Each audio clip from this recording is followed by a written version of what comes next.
In the name of the Father, and the Son, and the Holy Spirit, one God, amen. It's good to see you guys again. Last stream I did with iKan, so I decided to bring him back. I know you guys really like him when he's on. Today, you guys saw by the title, we're going to be responding to a live stream made by Craig Truglia. I recently had a debate with Craig Truglia. I recommend that you watch this debate. It was very entertaining, both to watch and to be a part of. And I think it's one of those debates where you can take away a lot of information in such a short amount of time, because we talked about so many different things. Um, Basically, it hasn't even been 24 hours. But basically, around like 21 hours ago or something, Craig made a stream talking about St. Ambrose's Christology, something kind of brought up during the debate. And you guys know me, I like to respond ASAP. I did it with Jay Dyer, David Erhan, and Kai. And the reason I do it this way is because if I can tell there's nothing substantive going on in their videos or lives, like I don't need a long time to refute it. Um, it's pretty simple because it's not like I need to make up my own narrative or anything or twist some facts. Like I'm just gonna present things as they are, which is why I was able to get this slideshow done in like I want to say like 2 hours combined. It's nothing too crazy. iKan, if you want to introduce yourself. Hello, everyone. I'm iKan. It's a pleasure to be back on here, and it's a pleasure and a blessing, honestly, to be able to be joined with Agen and have the blessing of this service overall. Today, we will be covering um, Craig's most recent video against the church, where he talks about Ambrose's Christology, and so we're going to be focusing on both Ambrose Christology, how it stands on its own, as well as through the lens of Cyril and Ephesus, since this is the main point he brings up. Right.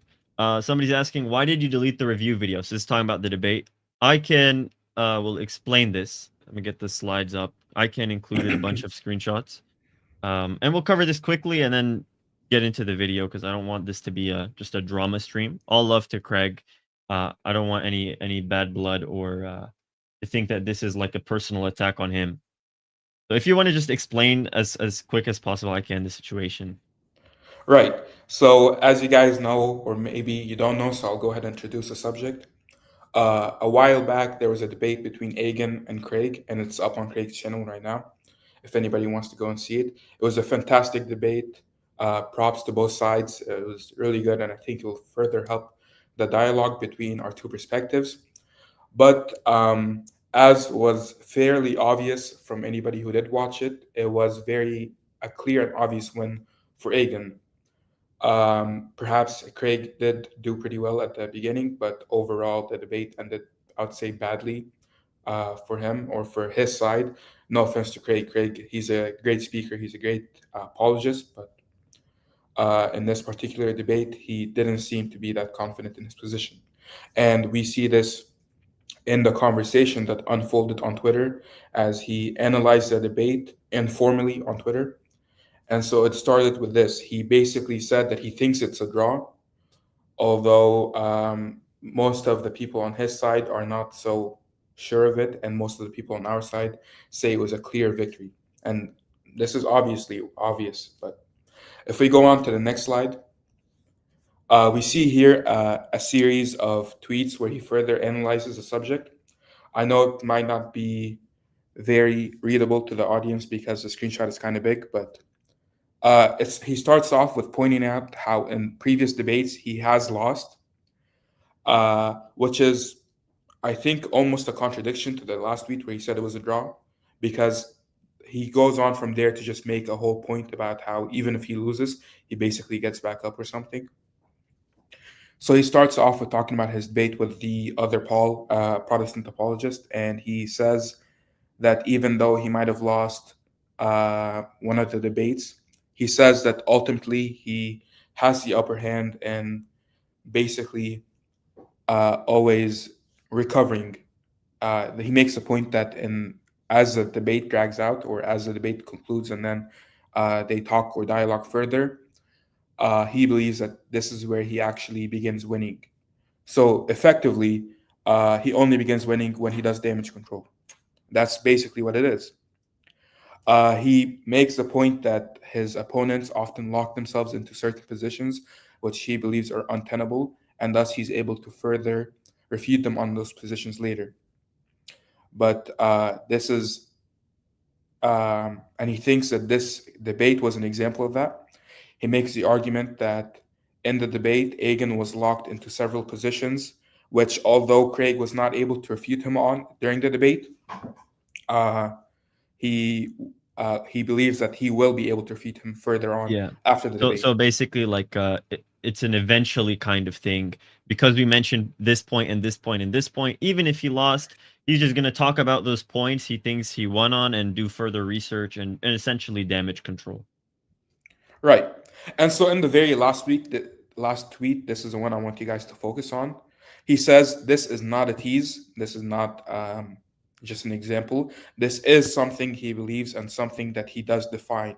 And so he says the positions that Agen has locked himself into during the debate are the letter of Ibas, the positions of Chalcedon versus Ephesus, and all the textual stuff on Proclus, and of course, St. Ambrose's Christology.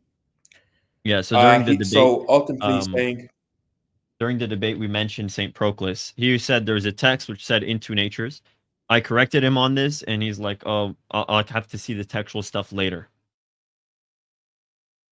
right, and that's what we're about to get into now. So as you guys can see, Craig, he's mentioned four positions that he believes he'll catch Agen on later on after the debate has already concluded. And these four are St. Ambrose, St. Proclus, Letter Vibas, and the positions of Chalcedon. Now, as we see, he's already done two of these. The St. Proclus stuff was debated afterwards, as I'm about to get into, and the St. Ambrose stuff has just been debated. So that leaves two more battles. Now we're going to see if Craig is truly able to recover from that defeat in the debate and if he's truly able to win these particular battles that he listed on his own. So let's see. He says that during the debate, as you guys might be familiar, uh, Craig brought a quote from Homily 24, and Agen contested the translation of the Syriac.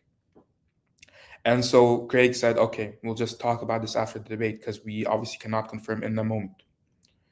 So after the debate, they do talk about it. And Craig makes this post on his YouTube channel where he says that the Syriac is, thus say, in two natures, and that Agen has been misled by people pretending they spoke to scholars. So he's saying that Agen has been misled by people possibly lying to him, and that the translation says in two natures. Now, mind you, at this point, Craig had not consulted any scholars of his own, so he's making a claim which he does not have substantiation for. Now, let's move on to the next slide. So Craig actually reached out to Subdeacon Daniel Kakish, and according to Craig, he reached out to a separate scholar besides Subdeacon. And so they talked about the Syriac. Uh, he conceded to Subdeacon that the Syriac does not say in two natures, and he even goes as far as saying that the Syriac would say of two natures. If we can go to the Right. next slide. So Subdeacon basically corrected him because he's receiving a lot of comments on his pasting. So he went out to reach out to Subdeacon, and Subdeacon corrected him. And then Craig Truglia is now basically conceding, yeah, I was wrong. The Syriac says of two natures, which is a statement we accept as Oriental Orthodox. We find this statement as Dioscorus says, I accept from two, I do not accept two. Right. And so here are actually some archived comments. Thanks to a friend of ours who posted these comments on Craig's channel, correcting him on the Syriac. But Craig deleted those comments. So as of now, those comments are no longer there, even though he was openly and publicly corrected in the comments on the Syriac. And so as we see here, the Syriac does not say in two natures, it says of two. And um, basically, Craig got upset at this. He thought that these comments were disrespectful to his views and opinions. And so he went on to delete the comments. Um, so, as we said, um, This is he basically the comment, but now with an edit. So it still says the Syriac literally says into natures. It still says all that. But then he adds a little Right. fine print. Oh, I confirmed with a real Syriac scholar. The Syriac does not say into, it rather says of to. So it's effectively contradicting himself in the same breath. You want to get into that? I Right. can. Right. In the exact same post as you guys see in the top paragraph, it says he maintains his position that the Syriac says into natures. He literally, there's still the comment about Agen being misled on this. And then in the very next sentence at the very bottom, he claims that he's actually confirmed with a Syriac scholar and Subdeacon Daniel that the Syriac does not say into. So he hasn't taken down the top half, which is obviously misleading and obviously wrong, and he's admitted it's wrong. And so at the end, it just looks like a massive contradiction in one and the same post. Right. I don't want this to be an attack on Craig's person. Like, why are we showing this? You guys need to know the context leading up to this stream, and not to paint him as dishonest. I'm not gonna make any judgment of him. You guys decide why he's acting this way. That's all I'm gonna say. Now, even after correction, he doesn't take down the post. He doesn't. He's not willing to make a new post, and we're basically at a stalemate on this point because he concedes we're right, but he doesn't want to basically publicly say it. And so um, when he was called out on this, he accuses us of focusing too much on jots and tittles, which basically means he's saying we focus too much on the plain reading of his words, we focus too much on the letter of the law, as opposed to just reading him charity. But how can we read him in charity if he's not taking down the post? How can we read him with that charity if he's not updating it and correcting the misinformation, and he's not willing to Right. take it down? So So Jot and Tittle here is basically I called him out for this. I'm like, dude, you were wrong. I corrected you live on the debate.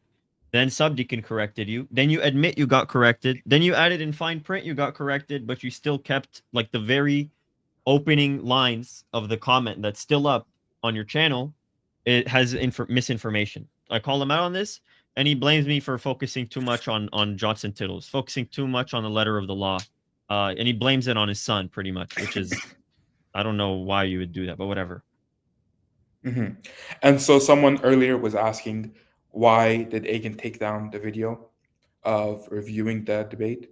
So just to be clear, the video was not a review of the debate. It was actually the same debate, except with a comment on the Proclus homilies.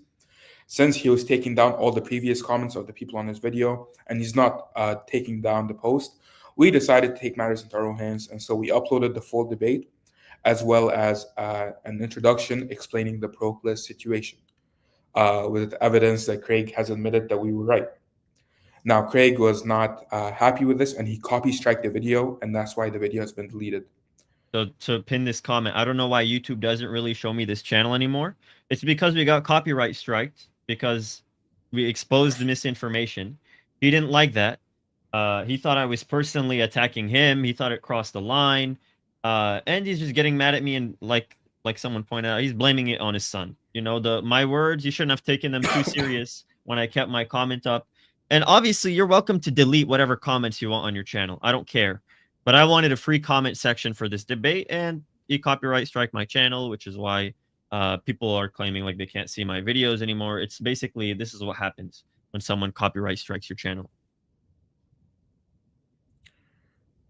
Um, so here again, he's saying that Agen was misled and that he was also misled. So he says Agen was wrong and I was wrong. We should all let it go. But Agen was not wrong. Agen said from the beginning that it does not say into natures. The Syriac does not say that. The Syriac it doesn't. And yet Craig is refusing to even admit that Agen was right. He just says we're both wrong. Let's let it go. He doesn't again just take down the post. He doesn't make an updated post. Nothing. All we get from this whole situation is a strike on my channel. Yeah. And here's, by the way, the comment still up, like this very moment of recording. You Yeah. go on his channel, As you go in the comments, this is what it says. And then, so as we mentioned earlier, there were four things that Craig mentioned: the Chalcedon depositions, the letter V Boss, the Ambrose, and the St. Proclus homilies. Now he's been defeated on the St. Proclus homilies, one of the 4 debates he said that he would win in the future. And so I believe that Craig simply didn't have any evidence that St. Gregory, the theologian, was a diaphysite. And so, as a way to cope with the Proclus situation, he brought up a fake quote, a forgery, which, by the way, he does again admit later that this quote is a forgery and that it is wrong. And we'll get into that. But he basically quoted this false quote, and an EO, Eastern Orthodox Publishing Company, even got involved and basically said that we are right on this part. This quote is not authentic. He says the full poem is authentic, although the phrase that is added about how there's not one nature, that comes from Doctrina Patrum. For anybody who's not familiar, Doctrina Patrum is a collection of a florilegium of quotes from the Chalcedonian side to back up their diaphysite doctrine. And it was probably, according to Franz Dijkamp, was probably compiled by Anastasius of Sinai. And Anastasius of Sinai was famous for basically being in a factory of forgery. Like, he had an actual place in Alexandria with a bunch of other Chalcedonians, and they would actively make forgeries and tamper with the text of both the Tome of Leo and the writings of Cyril. And this was according to the admission of Anastasius. I don't think we included that screenshot here, but maybe we have it in I other called him videos. out for this. I called out this is from the Doctrina Patrum. It has forgeries. Right. Subdeacon did as well. Craig would not budge. It wasn't until this publishing company got involved, and Craig pulled the same move. Well, I'm wrong, but you guys are wrong too. Same behavior. Right. So, yeah, it was. He's lost the issue on Proclus, and now he's coping with that by trying to make up a quote from Gregory, and then again he does the same move. Again, we're not. I know the way this comes off, but we're still not here to kind of drag Craig down. Actually, if anything, I believe that Craig is a very good person. I believe he's an honest and loving person. He has a family. He's a good man. But I think the issue is not in the person, but in the position.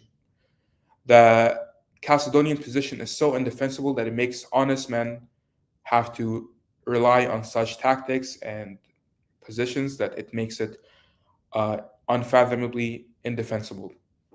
Right. And that's So the pretty much, ultimate issue of all. pretty much.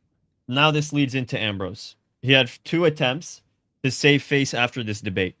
First attempt was Proclus. That ended horribly. We saw how that ended up. Second attempt was this Gregory quote. That ended horribly. And because of both of these fails, and when I say fail, I'm not being mean to Craig. I'm saying fail in the sense like you literally failed. You conceded to it. This is his 3rd attempt. Now we're going to talk about St. Ambrose. And the reason why this is so relevant is that the Chalcedonian position was so utterly defeated during my discussion with him. Now he needs something. It's a matter of desperation. He needs something to make his position stay afloat, which is why there's this clear, obvious desperation in this recent Ambrose stream of his. So enough of that background. Now let's actually talk about the facts. Let's talk about St. Ambrose, what St. Ambrose taught, and let's begin this. So let's start from minute 2 to minute 2:30. Polemicists or people that are invested in dividing one another on this question. But I also want to make a appeal with integrity that shows that the evidence makes it not just compelling, but of moral certainty that the Christology of the Council of Ephesus, the Christology of Saint Cyril, who was the champion of Ephesus, is that of Saint Ambrose, which is that of Chalcedon. So basically, if you guys, it kind of got clipped in the first part. He's saying this video is not to convince any polemicists who seek to divide people on this topic. It's a clear reference to me, as he makes it clear in the rest of the video. He cites me by name a couple times on his slide and in passing. But basically, he wants to show now you can end the debate. You don't have to recourse to other details. I'm going to highlight that. You don't have to recourse to other details. St. Ambrose is a Diophysite.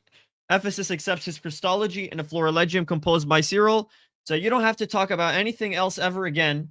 This video is to end it all. In other words, I wish as a Chalcedonian, to speak in his language, I wish as a Chalcedonian I could end this debate quickly. I don't want to talk about this anymore, especially after my 2 failed attempts. So this is his 3rd attempt, and he wishes, he's getting exhausted, and this is to no fault of his own. It's because his position is indefensible. Now that his position is indefensible, he is wishing, it's wishful thinking, I need anything to make this work. So we're not going to talk about Acacius. We're not going to talk about Theodotus's homilies.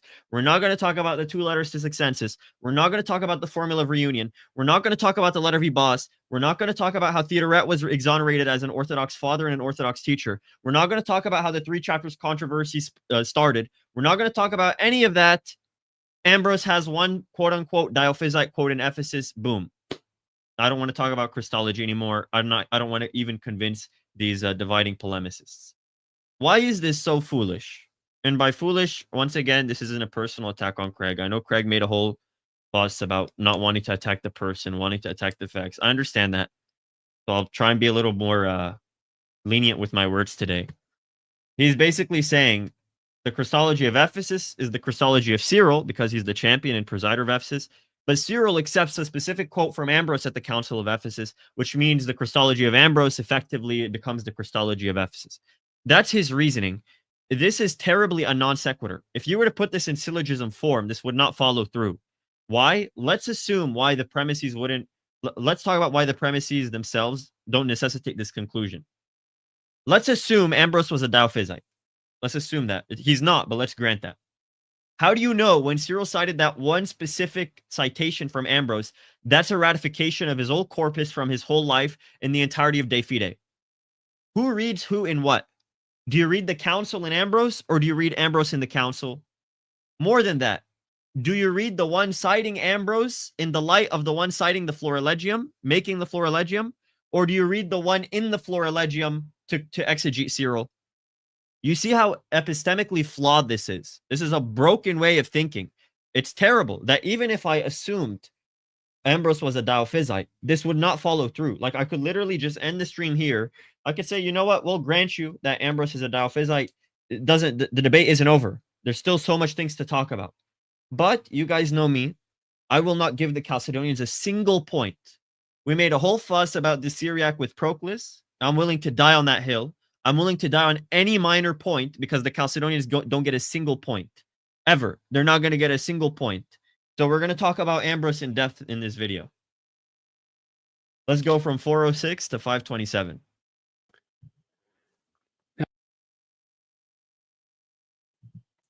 Now, this is the section of St. Ambrose that is quoted in Ephesus. So this is the particular portion. So this is the one thing he's basing his whole argument. This is how he's going to end a 1,500-year-old schism. What you see on your screen.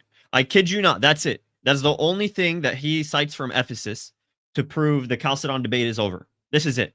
If you're expecting some elaborate argument where Ambrose says one person in 2 natures after the union with 2 energies, 2 wills, 2 minds, if you're expecting something like that, I'm sorry. On his behalf, I'm going to tell you, I'm sorry. You're not going to get that. But let's hear what he has to say. De Fide, book 2, that must be accepted. St. Ambrose says, let us preserve the recognition of the Godhead and the flesh. The Son of God who speaks in each is one, because each nature is in him. Literally, in the same person, both natures are. I do not want to use the liar word this video. I'm not going to use it. Why? Because I have a love for St. Ambrose, and I'm doing this in respect of St. Ambrose, and I'm doing this also despite the problems we've had, despite the copyright strikes. I'm going to try and be nice this video because you don't want me to attack your person. Fine. This is factually incorrect. I'm just going to come out and say it like that. This is factually incorrect. The literal reading does not have the word person. You put it in brackets. So let's listen to that again. Because each nature is in him. Literally. Literally. And then look what he says. The same person. It's not in the text. Person isn't in the text. Literally, it does say both natures are in him. You're right. But person isn't in the text. That's interpolation. Both natures are. That's what it actually says in the Latin. Note in him now the glory of God, and now the sufferings of men, that as God he teaches divine things, and that as a man he says human things, because he spoke in my essence. All right, and this is, so people aware, also verbatim quoted by the second tome of Leo in 165.4 of his corpus. So this is something that the Chalcedonians were well aware of and accepted. We could also see in this passage these examples of Christ having human substance and human nature is after the incarnation. So substantially, we have here the Chalcedonian doctrine accepted in the Council of Ephesus. Every day I respond to a live stream, I get more impressed at how brilliant the Chalcedonian position is. We heard the statement, human substance, boom, time to accept Chalcedon. Time to delete my channel. Boom, he just vindicated his counsel. Let's talk about after the incarnation in a metaphysical way, because I know Craig isn't a theologian. He doesn't understand theology or metaphysics. He said it many times. He even said it in the debate. So try and explain what is the flaw he's making here in talking about the term after the incarnation, its temporal signification, its epistemic signification, how that relates to entheoria, etc. Right. So the phrase after the incarnation is not the same as after the union. And this is a point that I believe Saint Severus of Antioch had made already in his debates with the Chalcedonians, and many of the fathers did as well. After the incarnation refers to the temporal moment of the incarnation. So when we say after the incarnation, that means nothing. After the incarnation, that's not relevant to this discussion at the very least. Neither is it in the passage, I might add. Right. When we say after the union, we are not referring to the temporal moment of the union. We are referring to our conceptual understanding of it.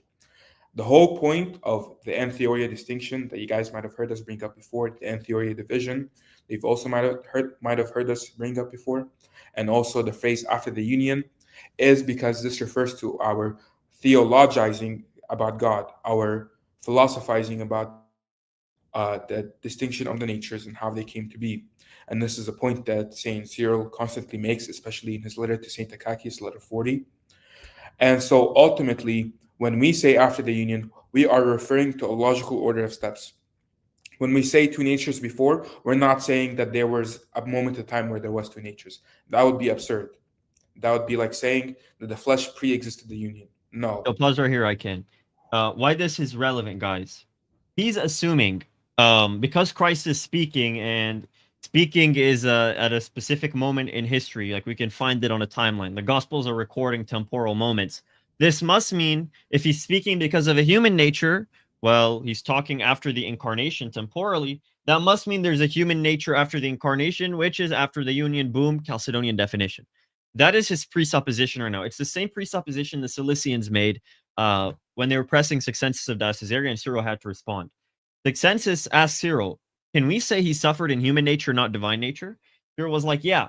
Then the Cilicians were making the argument, well, suffering is at the moment of the cross. The moment of a cross is a temporal moment after the act of the incarnation, which happened, let's say, 4 BC to 2 BC, around that dating. That's a temporal moment.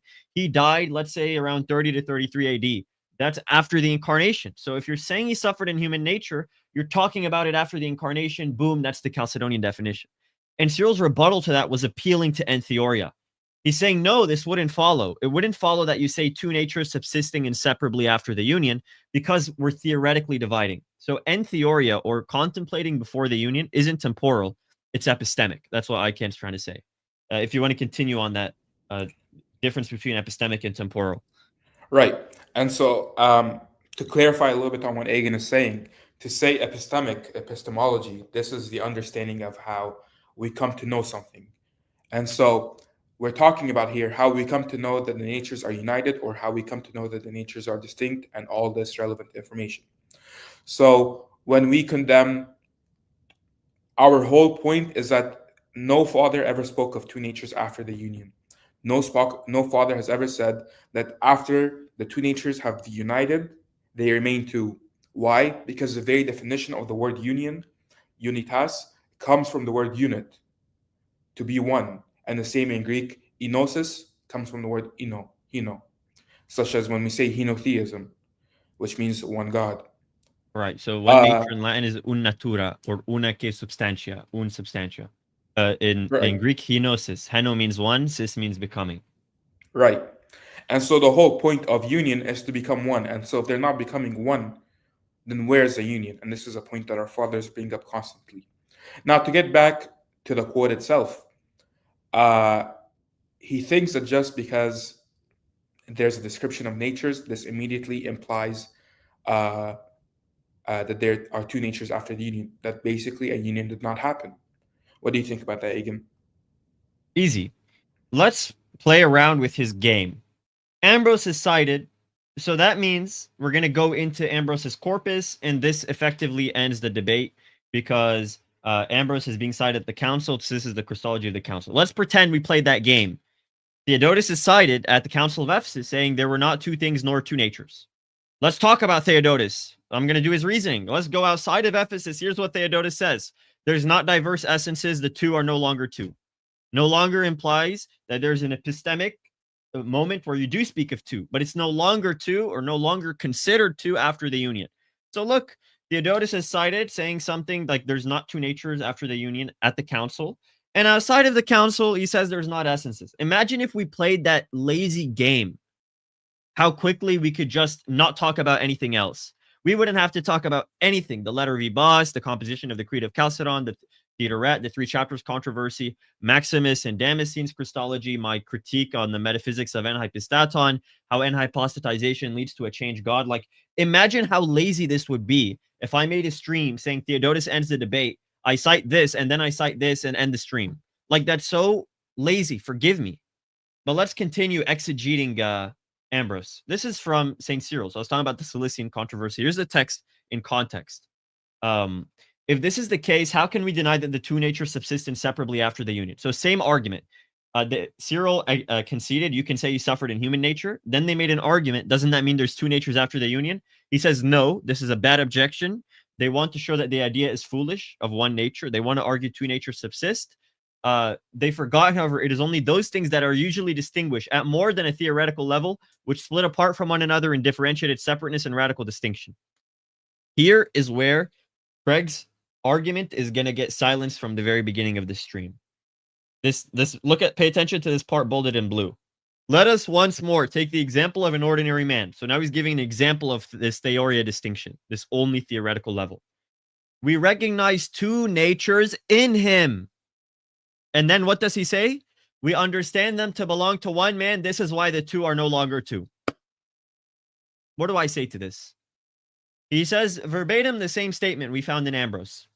Each nature is in him.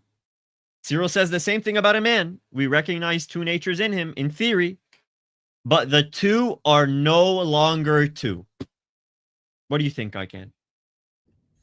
So the whole point that Craig had made was that because Saint Ambrose is speaking apparently after the moment of the incarnation, therefore this is two natures after the union. Wow. And he talks about two natures in him. Whoa, two natures after the union. Well, that contradicts what Cyril is saying here. I mean, the insane part, I don't know what's more insane, whether Saint Cyril grants that there are two natures in him and then says that they are no longer two, or the fact that the Nestorians were the ones saying that the two natures subsist inseparably after the union, and then he says that this is an attack on one nature. So what's more insane? The fact that Cyril doesn't even accept two natures inseparably after the union, or the fact that he completely proves that Saint Ambrose is orthodox and that he is not contradicting miaphysitism. Russian Mapper, I want you to stay for the whole video, and I want to see if you're going to keep those emojis at the end. I want to see you at the end. So this same exact argument is made. I forgot to put the citation. It's from Saint Severus. Yeah, I was gonna ask. Impious Grammarian. I was gonna ask Agen. So do our fathers think that we can speak in the same way that Ambrose did here? Absolutely. So this is from Against the Impious Grammarian, Oration 3. It's a little typo on the bottom. But basically, he cites the same exact quote. Same exact quote from Ambrose, that each nature is in him. Severus cites this. Ambrose said, this is from Severus. Ambrose said, because in him are both natures, By this is established a separation according to thought and mere contemplation, which provides an understanding of the distinction according to the substance of those things which are united without confusion. But what is it that is completed from the union? One from the two. With these, let us compare Cyril, their disciple and interpreter of clear exactness. What then did Ambrose write? Because in him are both natures. And what again did Julius say? It is proclaimed that in him this indeed is the created in the union with the uncreated, but that the uncreated is in conjunction with the created. And what does Cyril say together with them? Let us once more take the example of a man like ourselves. We understand in him two natures, one indeed of the soul, another of the body.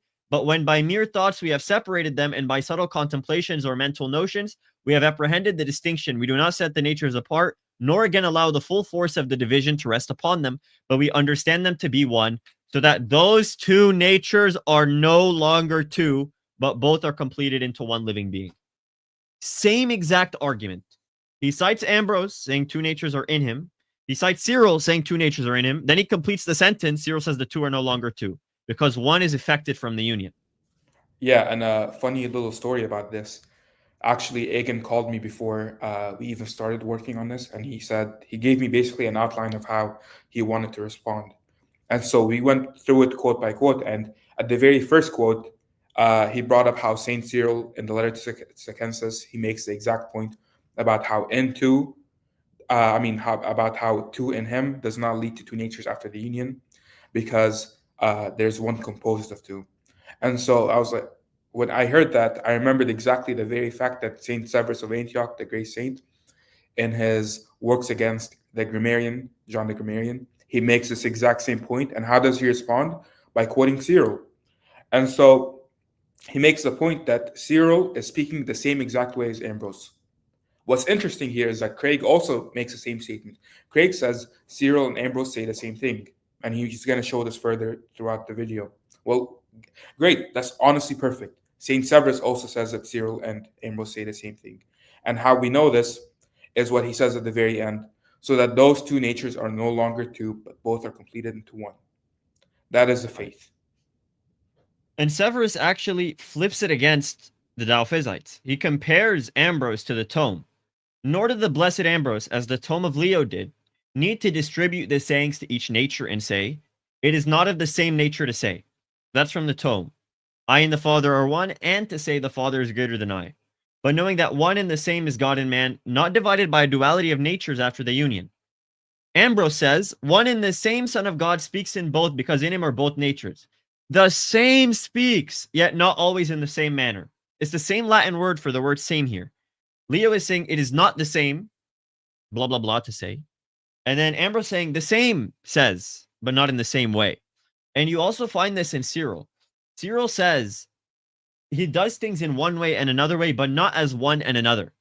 St. Severus also says in his letter to the first letter to Ocumenus the Count, he says, between the things performed and done by the one Christ, the difference is great. Some are acts befitting the divinity, while other are acts befitting the humanity. But the one nature did not perform the one and the other. Nor because there's a difference between like the deeds, we appropriate them to two natures. So the same thing with Ambrose. Ambrose is saying the same speaks. Leo is saying it is not the same that says. And now to showcase, because I brought this up in the debate, what does it mean whenever he says in? So like in the flesh, he suffered or something.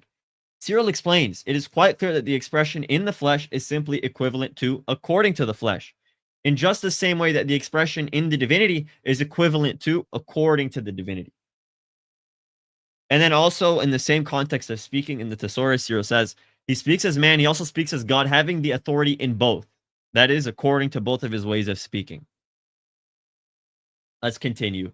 527 to 644.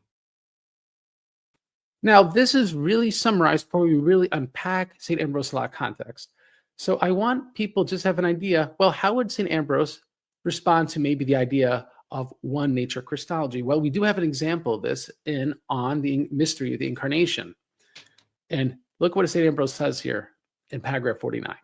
He says, but why? Need I remind you, this has nothing to do with the passage cited at Ephesus. It has nothing to do with Ephesus at all. It's a completely different work. And he's citing this to say this ends the Chalcedonian debate.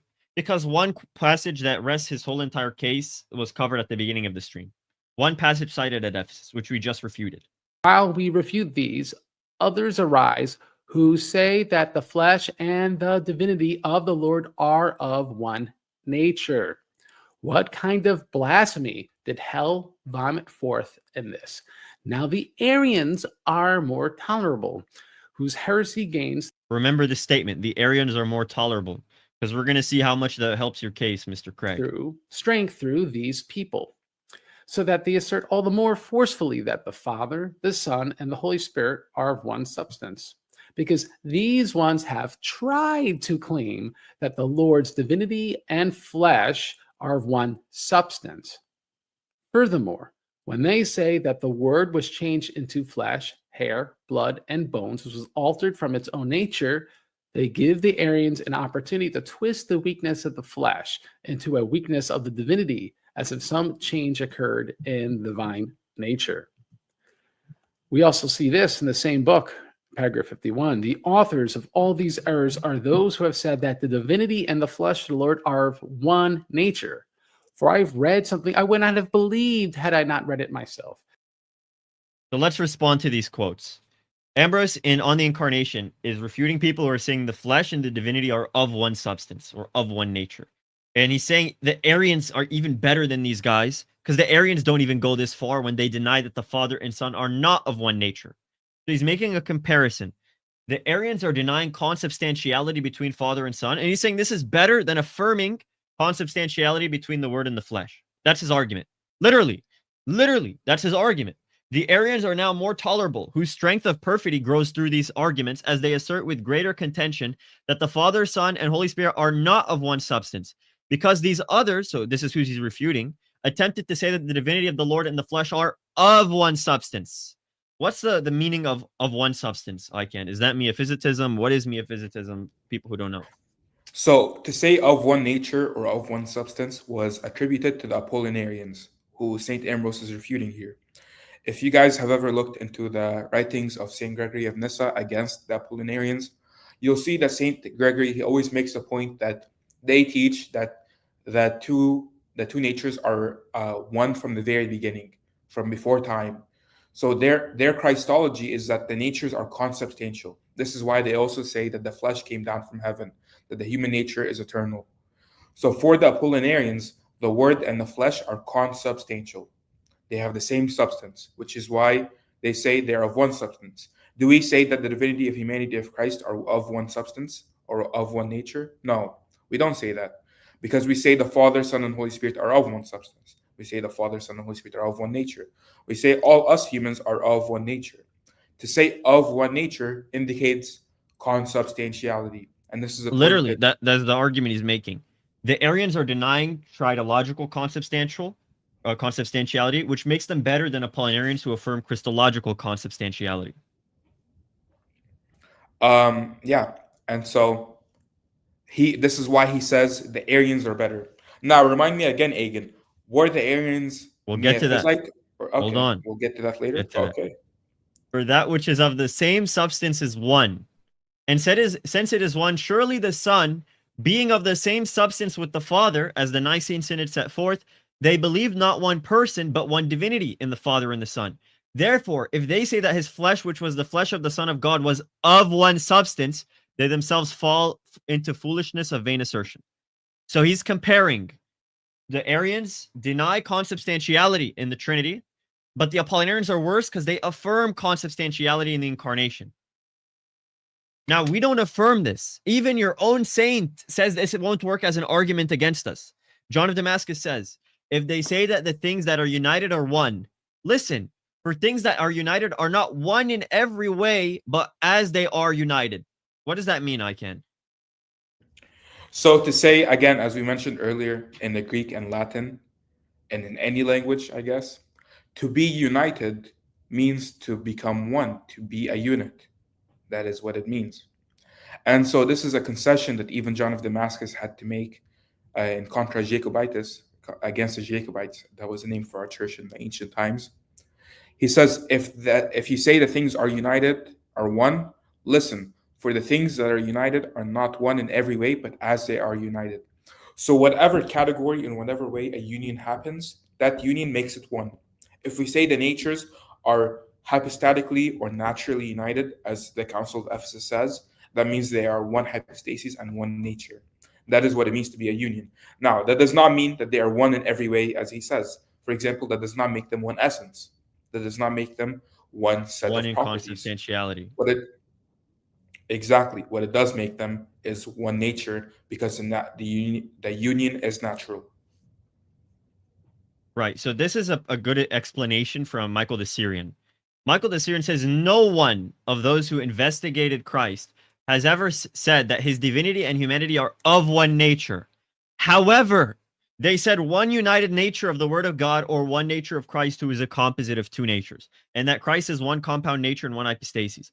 So, given this, that the context is comparing to the Arians who deny consubstantiality in the Trinity, compared to the Apollinarians who affirm consubstantiality in the incarnation, metaphysically, things are one as they're united and not in every way. So if things are one in consubstantiality, if he's trying to refute that, it doesn't mean he's refuting one by hypostatic natural combination.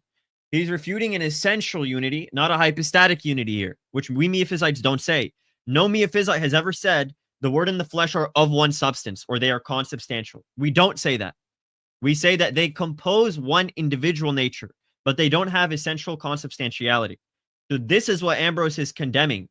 Ambrose isn't condemning miaphysitism. He's condemning Apollinarian form of Christological consubstantiality, evidenced by comparing it relative to Trinitarian negation of consubstantiality as affirmed by the Arians. Now, like you mentioned, iKan, when he says the Arians are now more tolerable, you know what the Arians affirmed about the incarnation? Yeah, I was You want to gonna find ask out? you, Agen. I was gonna ask you, were the Arians diophysite or miaphysite? The Arians that Saint Ambrose is critiquing here when he How about says you that read the this out for me? Okay, perfect. So this is Eudoxius of Antioch in his Rule of Faith. Eudoxius of Antioch was Arian. He was an Arian bishop. He lived before Ambrose, and he is the leading person for some of the teachings of the Arians. Since, as you guys know, not much has survived, but this does. This has survived. This Rule of Faith. Now he says, he became flesh, not man, for he did not take on a human soul, but he became flesh in order that he might be called for men, God for us, by means of the flesh as by means of a veil. There were not two natures, because he was not a complete man, but he was God in the flesh instead of a soul. The whole was a single composite nature. He was passible by the incarnation, for if only soul and body suffered, he could not have saved the world. Let them answer then how this passible, immortal person could be consubstantial with God, who is beyond these things, suffering and death. So keep in mind, he's saying the Arians are more tolerable because they don't affirm what these Apollinarians are doing. So if he's just trying to generally critique miaphysitism, he wouldn't have said the Arians are more tolerable. He would have said the Arians and the Apollinarians affirm the same thing. When they affirm miaphysitism, that reduces into making essential unity. He doesn't say that. He says the Arians are more tolerable, a group which doesn't affirm what the Apollinarians are saying and which independently are miaphysite. So this proves he's not condemning the idea that there's one incarnate individual nature from out of two individual natures. And also to show Yeah, that and this is on not a top of that, condemnation of miaphysitism, Cyril himself, when he talks about the word wait, in the wait, flesh, wait. Before we get into go this ahead. real quick, I wanted to also further note about this is that um, Ambrose, again, he's critiquing the Arians, but he's not critiquing them for miaphysitism. So miaphysitism in itself is not wrong. And on top of that, you'll notice that the Arians, the Apollinarians, and many other forms of heretics, they all affirmed some sort of miaphysitism, although it was heretical forms. For example, the Arians denied the soul. The Apollinarians said they were consubstantial. So it's quite interesting to me that all these heretics, for whatever reason, they believe that there was some form of one nature of Christ. And yet none of the fathers bothered to critique them on this. Why is that? Why did no father, for example, the fathers would critique the Apollinarians on making the natures consubstantial, or they would critique the Arians on making the Son inferior, but never on the one nature? Well, it becomes Exactly. clear once we see that Athanasius, Cyril, the Cappadocians, they all taught one nature. Does not Jerome even mention that their dispute with the Arians is only a triadological issue? iKan? Question to you. Yes, exactly. Okay. So now to compare this with Cyril. Cyril says that the flesh endowed with the rational soul was not consubstantial with the word. What does he say in the same breath? We confess that after the union there is one incarnate nature of the Son. And then more unequivocally, such is the case with a human being who comprises soul and body. These are quite different things, and they are not consubstantial with each other, yet when they're united, they constitute the single nature of man. So Ambrose is fighting against people who affirm consubstantiality between the word and the flesh. That isn't miaphysitism, because you could agree with Ambrose and affirm one nature. And need I remind you, in the beginning of the slides, what did Craig say? That this is the Christology of Cyril, because he's the one who's presenting this Ambrose quote on which he's basing his whole argument at the Council of Ephesus. And Cyril's the presider of Ephesus. So this is why the Chalcedon debate ends. Well, now, once we actually read Ambrose with Cyril, it doesn't help your case. Let's continue 7:13 to 8:22. I say in the book, really unpack the context behind these. Because, right, just seen in isolation, it's pretty clear that Chalcedon's Christology is correct, and a minimalistic one nature Christology, unless understood according to the diaphysite Christology of Chalcedon, would be incorrect.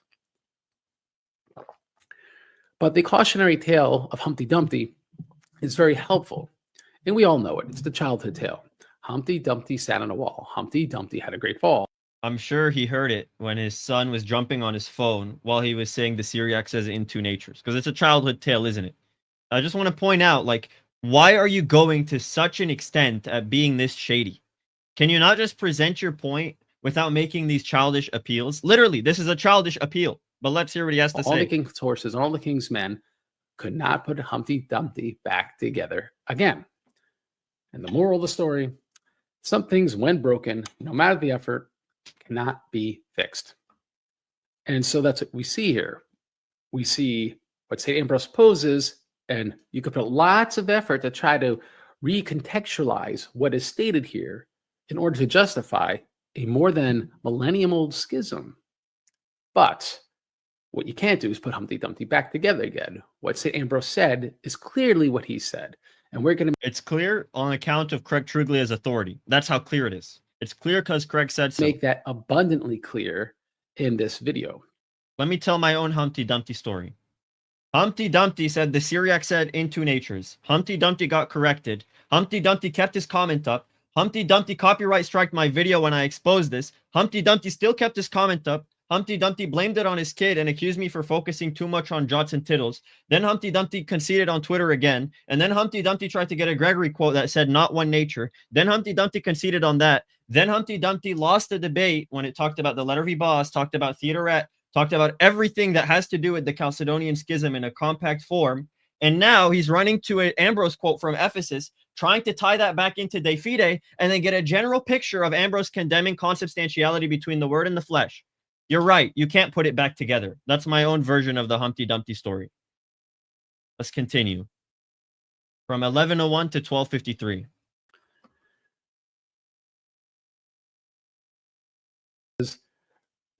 Though only the quote in Ephesus dogmatic, this quote was accepted by Cyril. He is the one who compiled the Florilegium that was used in Ephesus and the whole council. So clearly he agreed with its Christology. Now, the remainder of De Fide, which we're going to cover here today, helps us interpret this passage, right? The one that I showed you that sounds clearly Chalcedonian. Secondary works are important, like on the mystery of the incarnation, but not as important as De Fide itself, of course, because it's the immediate context. But they all help us understand what St. Ambrose meant when he wrote what he wrote that was in the Council of Ephesus. So now this is the bad epistemology I already covered. He's trying to say there's one quote of Ambrose at Ephesus, which we addressed. It's cited in De Fide. So if you read all of De Fide, it'll prove the Council of Ephesus is diaphysite because Cyril attached a quote from De Fide, which must mean that Ambrose is proving that Ephesus is diaphysite. That's seriously his argument. And like, need I mention, let's grant that when Ambrose penned De Fide, every word he meant was diaphysite. That doesn't tell you how Cyril read that passage and how he read it in light of Ephesus.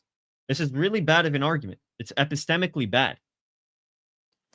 Now, is the apology given by Oriental Orthodox satisfactory. A young man named Agen may be the premier apologist, popularly speaking, for the Oriental Orthodox. And here's what he said about the passage you just heard in De Fide, Book 2. He says, if you actually read De Fide, which we'll do today, it says that this is preserving because there's a twofold nature. This is a statement you find in Prudentius, which basically signifies a single nature. So the argument is, when St. Ambrose says two natures or both natures, speaking in man's substance, what he's really invoking is a single nature. This is a Latin writer, and Ambrose is a Latin writer, and so they must mean the same thing. That's the argument. No, that isn't. That's a complete straw man. That isn't my argument. My argument is the twofold nature preserves the speaking of two. Here's the problem Chalcedonians don't understand. You can cite everything which says nature with an S after it. You can find all the quotes you want. Nature with an S, plurality, natures. You could do all of that. My system fundamentally allows for it, whereas yours doesn't allow for nature in the singular. My system can explain two natures and one nature. Your system cannot, because you have two natures before and two natures after. I have two natures before and one after. All of the statements you can find where it says divinity and humanity, in the human nature, he suffered in the flesh. All of those statements you can find are fundamentally, I have the advantage here. They're fundamentally reconcilable to my position, whereas one quote, just one quote of Ambrose affirming one nature defeats your position, because now it explains how he viewed the plurality in all the other quotes. This is why Cyril says the same holds good of Nestorius. If he says two natures to indicate the difference between the word and the flesh, he does not admit union as we do. We unite these, acknowledging one Christ, one Son, one Lord, and further one incarnate nature of the word. So we can actually explain away these passages. No one is saying the twofold nature quote replaces all of the natures in the plural statement. Nobody makes that argument. But the argument that we make is that no matter all the statements you can show, unless you don't have a clear statement that there's two natures after the union, all I have to do is show one moment that one nature is used. Let's continue with that. Now, in this show, we will demonstrate that twofold nature is a Platonic euphemism and comes from Timaeus, which means two natures that persist individually.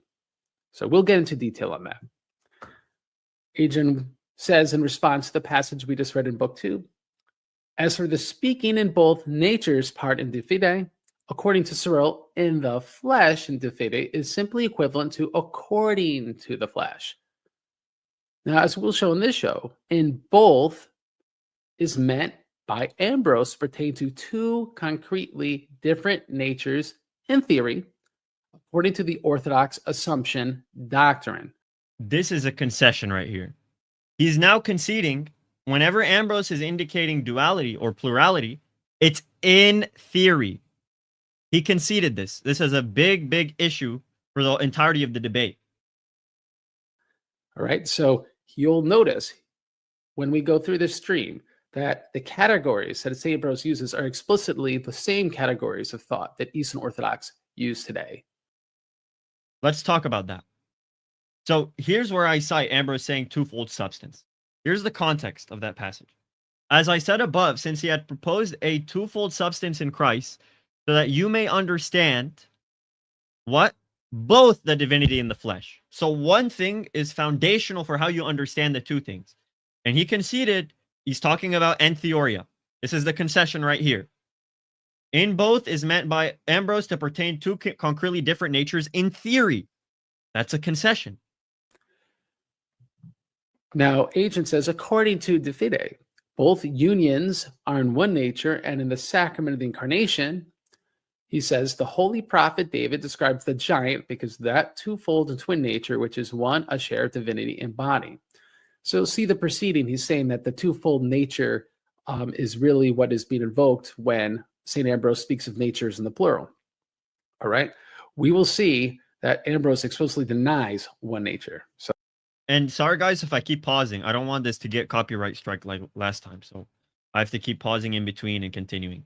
But here's now the quote he's challenging that I also mentioned. And this is the defeater. This refutes any other reading of Ambrose. In his On the Incarnation, the Sacrament of the Incarnation. whom the holy prophet David describes as a giant, because of that twofold and twin nature, is one, a sharer of divinity and body. O quod biformis geminaque naturae una sit, consors divinitates et corporis.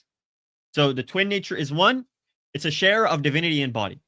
Although God was always eternal, he undertook the sacraments of the incarnation, not as divided, but as one, because both are one. I wish he would have attempted to refute this early on in the stream. He does it near the end. So we're just going to have to skip and see what he says. And I also want to make an argument. The other time we see consors in Ambrose is in De Fide, when he says that the Lord Jesus Christ is the consors of both natures.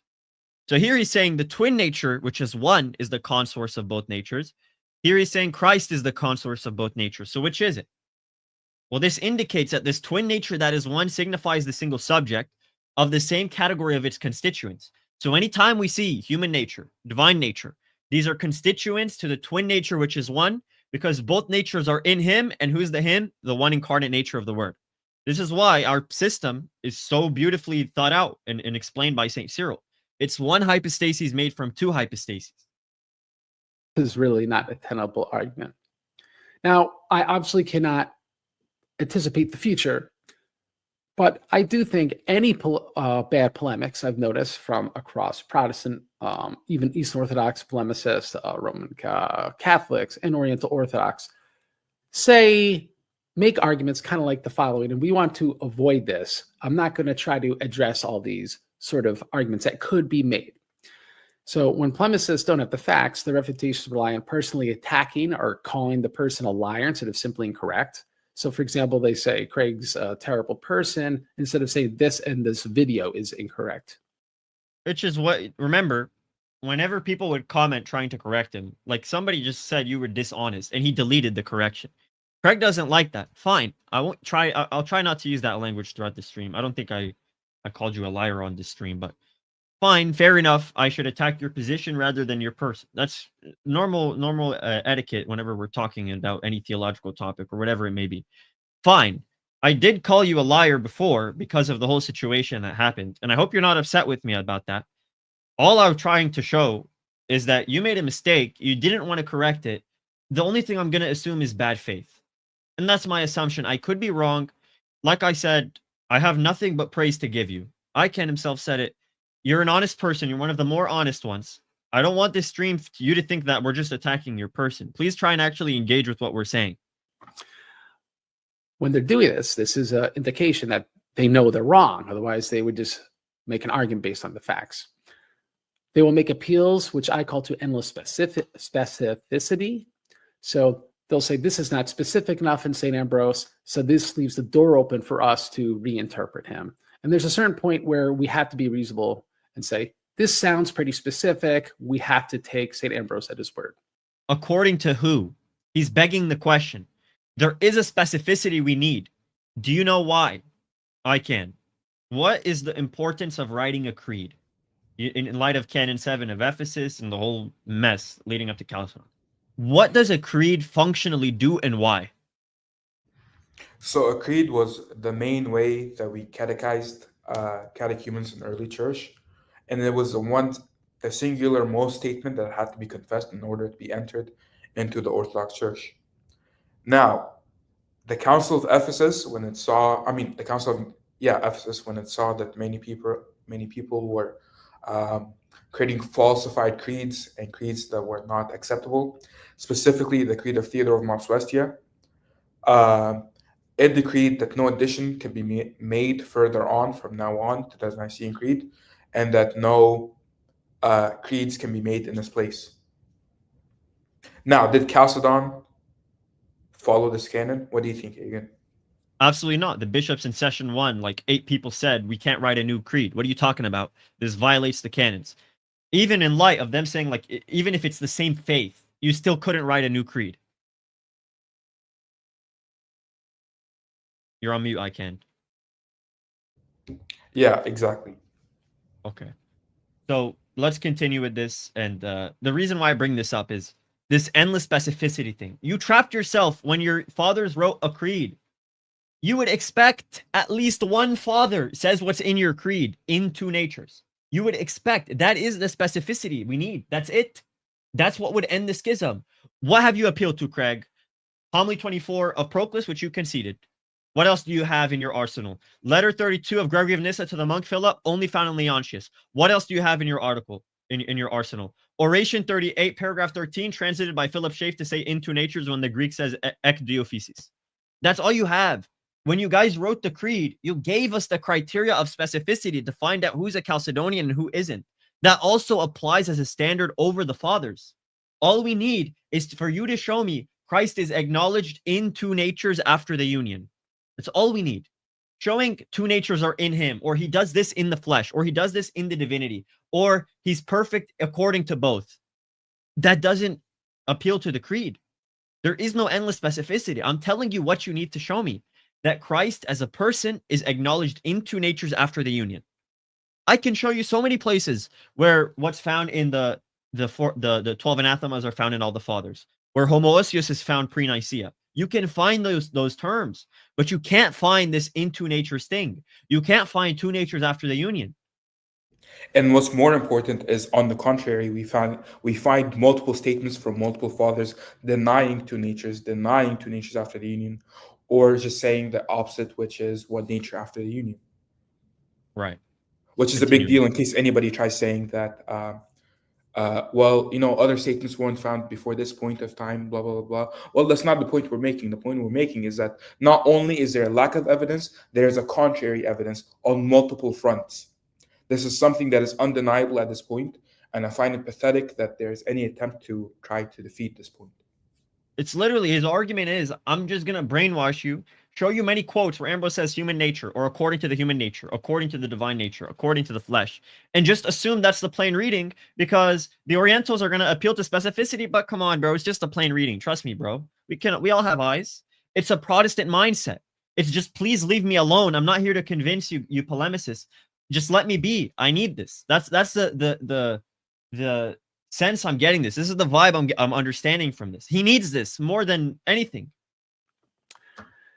We also see in bad polemics, someone makes an error here. I'm not perfect. There might be something here that's wrong. I don't think so. I went you'll see. Don't worry. over this a few times, but there could be something that's wrong. Everyone makes mistakes. Published papers make mistakes. Yeah, especially like the two other mistakes you made prior to this stream, which were very bad, and you didn't want to own up to them. But they will say, look, there's one thing wrong. That means everything here is wrong. And they'll say, look at this one thing I got right. That means everything I did was right. And clearly this is not logical, but yet people do make appeals like this as a polemical appeal. But you know what is a problem? When the thing that your whole argument is contingent on is false. That's when the whole thing is false. And when the thing that my argument is contingent on is true, that's when my whole argument is true. Some premises are contingent on other premises, whereas other premises stand independent. And you know what your argument is contingent on for the negation of my proof text, the twin nature thing? He's gonna get to it. It's gonna appeal to Platonism. I want everyone to take their cameras out when we get there. Please. You guys are gonna have the most fun watching that. You won't believe what's about to happen when we get to that part of the video. It's the worst mistake I've ever seen in my apologetics history ever. It's the worst. There's also ad hocs and non sequiturs. Let's get along. So note about St. Ambrose, because he's going to show, like I said, in the flesh, in the divinity, and he's going to show this basically means in two natures. This is how Ambrose uses the word in. This is a very good passage, which shows all of his possible usages in his corpus in a very tiny place. In De Excesso Fratris Sui Satiri, he says, so too elsewhere you have, for a child is born to us, a son is given to us. For in child is the indication of his age. In the son is the fullness of divinity. I like how already we're off to like such a funny start. In the child so would Craig read this and say that Christ is in the child? What does that mean? In means according to the name child, this is the indication of age. According to the name of son, this is the fullness of divinity. But go on. So in child is the indication of his age. In the son is the fullness of divinity. Made from the mother, begotten by the father. Yet the same is both born and given, not different, but should be considered as one. There's one son of God, begotten from the father, and born from the virgin in a different order, but with a common name, as the present reading teaches. For indeed a man is made in it, and that he, the Most High, founded it. Certainly a man in body, the Most High in power. And although God and man differ in nature, yet the same, however, is not different in each. Therefore, something is special to his nature and something is in common with us, but in both perfect. So this is how in is used for Ambrose. It's always according to, always. In child, according to child. A man is made according to it. He, the Most High, founded it. Certainly a man according to body. The Most High according to power. God and man differ according to nature, yet the same, however, is not different according to each. Therefore, something is special to his nature, something is in common with us, but according to both one, and according to both perfect. In is being used in Ambrose as according to. You're going to find all of the quotes he uses is just going to have this statement in. He thinks it means subsisting and persisting and acknowledged as two constitutive whole things that are acknowledged after the union. That's what he thinks in means in Ambrose, because that's how it's used in the creed.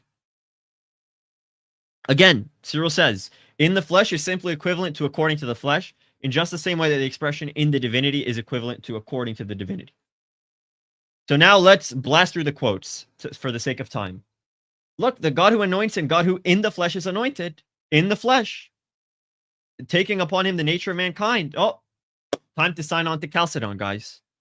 What an amazing proof. This definitely proves two natures after the union. I'm sold. What else? Let's go 1952 to 2027 and see. Because he tries to respond to my argument. You could.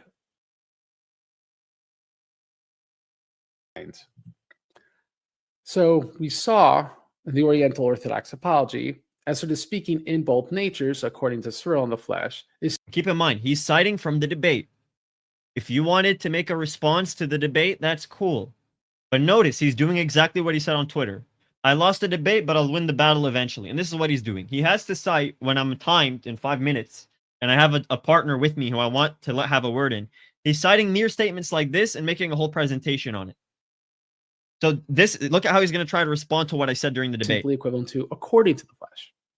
But as I stated, the Orthodox Assumption doctrine is what St. Ambrose is expounding here.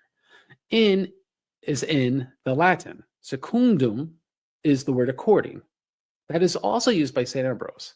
But as we're going to see, the latter still pertains to existing natures persisting after the incarnation. Grant that. Prove that. I'm not going to grant that. Why would I grant such a thing? That's a thing in question. Oh, in means in. Really? Is that your argument?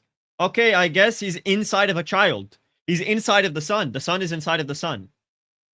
A man is made inside of it. He's a man inside of the body, in the body. This proves in two natures after the union, guys. Unbelievable. But I want you to remember that, because his translations eventually are going to say in, and they're going to get translated as according to by the very translator he's using. Let's continue. He is seen as man, swaddling clothes. His true assumption of the flesh is proved. So assuming flesh, I guess that's Thou-physitism now. This is the low level you have to go to as a Chalcedonian.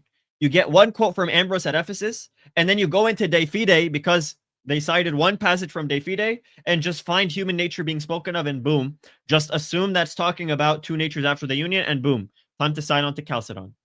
That's it. That's his argument. Let's go 2102 to 2147. And I think this title is wrong. We already covered the theoric concession. Just probably forgot to mention. 2102 By to the way, 2147. just to clarify, this we're not making about the end thing. We're not making a translation correction. We're making an interpretation correction. So Right. there are definitely different usages of "n", both in English, Latin, and Greek, and all languages. And so we're just making one point out of many. Correct. 2102 to 2147. Anointing for was quoted against the Nestorians. We will continue. The Father is his Father by possession of the same nature, while God began to be our Father through the office of the Son. Okay, my bad. It wasn't a mistypo. I did want to cover this. Not by virtue of nature, but of grace. Still, he seems to point us here, literally signify, to the existence, or the perception in the Latin, in Christ of both natures, Godhead and manhood. All right, so we can see the in theory doctrine of Cyril is in St. Ambrose. This is obviously something that Chalcedonians also believe, despite what... I don't even know what to say. Please take over and explain why this is so serious. This is absolutely beautiful. we're at the point that I really wished. I'm so happy that he made this point, because now we're going to get into what entheoria is about. Now, entheoria, um, in the Orthodox Christological tradition, it refers to when we divide the natures in our minds alone. Now, after we divide the natures in our mind to analyze them, this is afterwards we unite them and we no longer speak of division. So think of it like this: you take a table and then you divide it mentally to think about the color. You're thinking of the color on its own, separate from the rest of the table. Or you start thinking of the material of the wood. You're thinking of the wood alone apart from the table. So you're dividing up this one table in your mind, even though in reality it is not divided. And this is only to recognize the difference, or like the distinction within all the different aspects of it. So this is the point we make about entheoria. It is ultimately a method of theology and philosophy and conceptualizing the union. This is why it's not right for ignorant people such as Craig, not ignorant on all things. I'm just saying ignorant on theology and the depth of theology. It is wrong for them to try to define Which these he's things. admit. We're not Yes, calling any yes. shot. He's admit this. I'm not making an attack. I'm making a statement. And so this is why it's wrong for them to, for example, get too deep into this without proper understanding, proper reading, because they end up making the mistakes such as thinking that after the union is the same as after the incarnation. Now we're going to get into how the fathers in the Christological period, the period of Ephesus, understood what entheoria means. Right. So here's a good Uh, example of Go ahead. Theodotus of Enchira. This is at the Council of Ephesus. So remember, this whole video is him appealing to Ephesus's diaphysite on account of Ambrose through reading all of Ambrose, because Ephesus cites one passage from Ambrose. That's his argument. We already showed the bad epistemology, but okay, let's assume it. Theodotus says, but I distinguish by rationalization only, he says, so he's citing his opponents. Surely then you also undo the union with the same rationalization. For by what you might separate one from the other, by this you also sever the combination. Why do you split the saving dispensation, thinking of two and canceling the union? There were not two things nor two natures, later down the passage. So entheoria was used to combat diaphysites, and the diaphysites who appealed to it were condemned synodally. We even have an example, if you want to get into what Nestorius thought of entheoria, how he even he worded it in light of Constantinople II, iKan. Yeah, so in Nestorius' work against the Theopaschites, which was a work against Saint Cyril, Nestorius himself says that he divides the natures entheoria. And I'm actually going to quote the exact quote for you guys right now.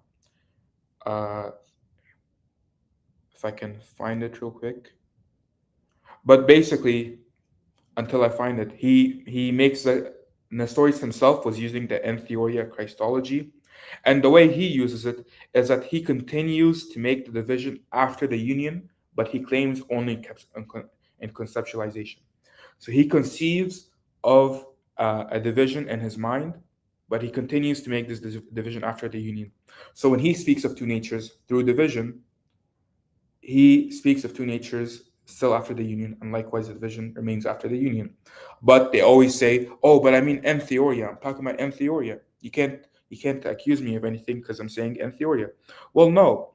The same fathers, Saint Theodotus and Saint Cyril, the same fathers who were the ones that used the entheoria distinction to defend miaphysitism, are now the ones that are saying that the Nestorians are not allowed to use it. Why are they not permitted to use it? Because they use it wrongly. They continue to make the division after the union. So They yeah, don't this cease is from the why division. I said this is a concession.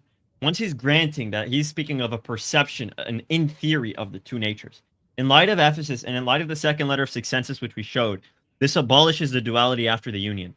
So now any passage where you show, according to the flesh, in the flesh he suffered, in the flesh he hungered, in the divinity he was glorified. Any passage now that you granted its entheoria, and now that we've showed how Ephesus views entheoria, we now show how de fide is read in light of all of the fathers, which is what you're trying to prove on this video. Right. And again, here's a quote. I finally have it now. And against the Cyrilians or against the Theopaschites, he says, this is Nestorius speaking. He indeed is one Son, consubstantial with the Father, as I rightly said before, but the natures of the Son, because of the consubstantiality with the Father and with us, are divided according to thought. So he says that he divides only in thought, and this is me speaking now. Nestorius is saying he divides only in thought, and this is how he conceives of the two natures. So even Cyril here explains in Theoria, and he's using it to combat, speaking of two natures subsisting inseparably after the union. He's fighting against this proposition. And he gives the example of there's two natures in a man, but the two are no longer two. And that's the exact passage Craig is appealing to in Ambrose. Ambrose says each nature is in him, and he's trying to show, well, now this proves Chalcedon. But again, in light of everything, this all comes back to how Ephesus was read by the Ephesians. The one who even compiled that Ambrose quote, which you're basing your whole argument off of, thinks en theoria combats two natures after the union. So this is another Ambrose quote to shoot past them. He cited, and Christ naming as God, so he does as man and as God. He's trying to show, oh, this is what Leo meant when Leo is speaking as man and as God. But that's not what Leo meant.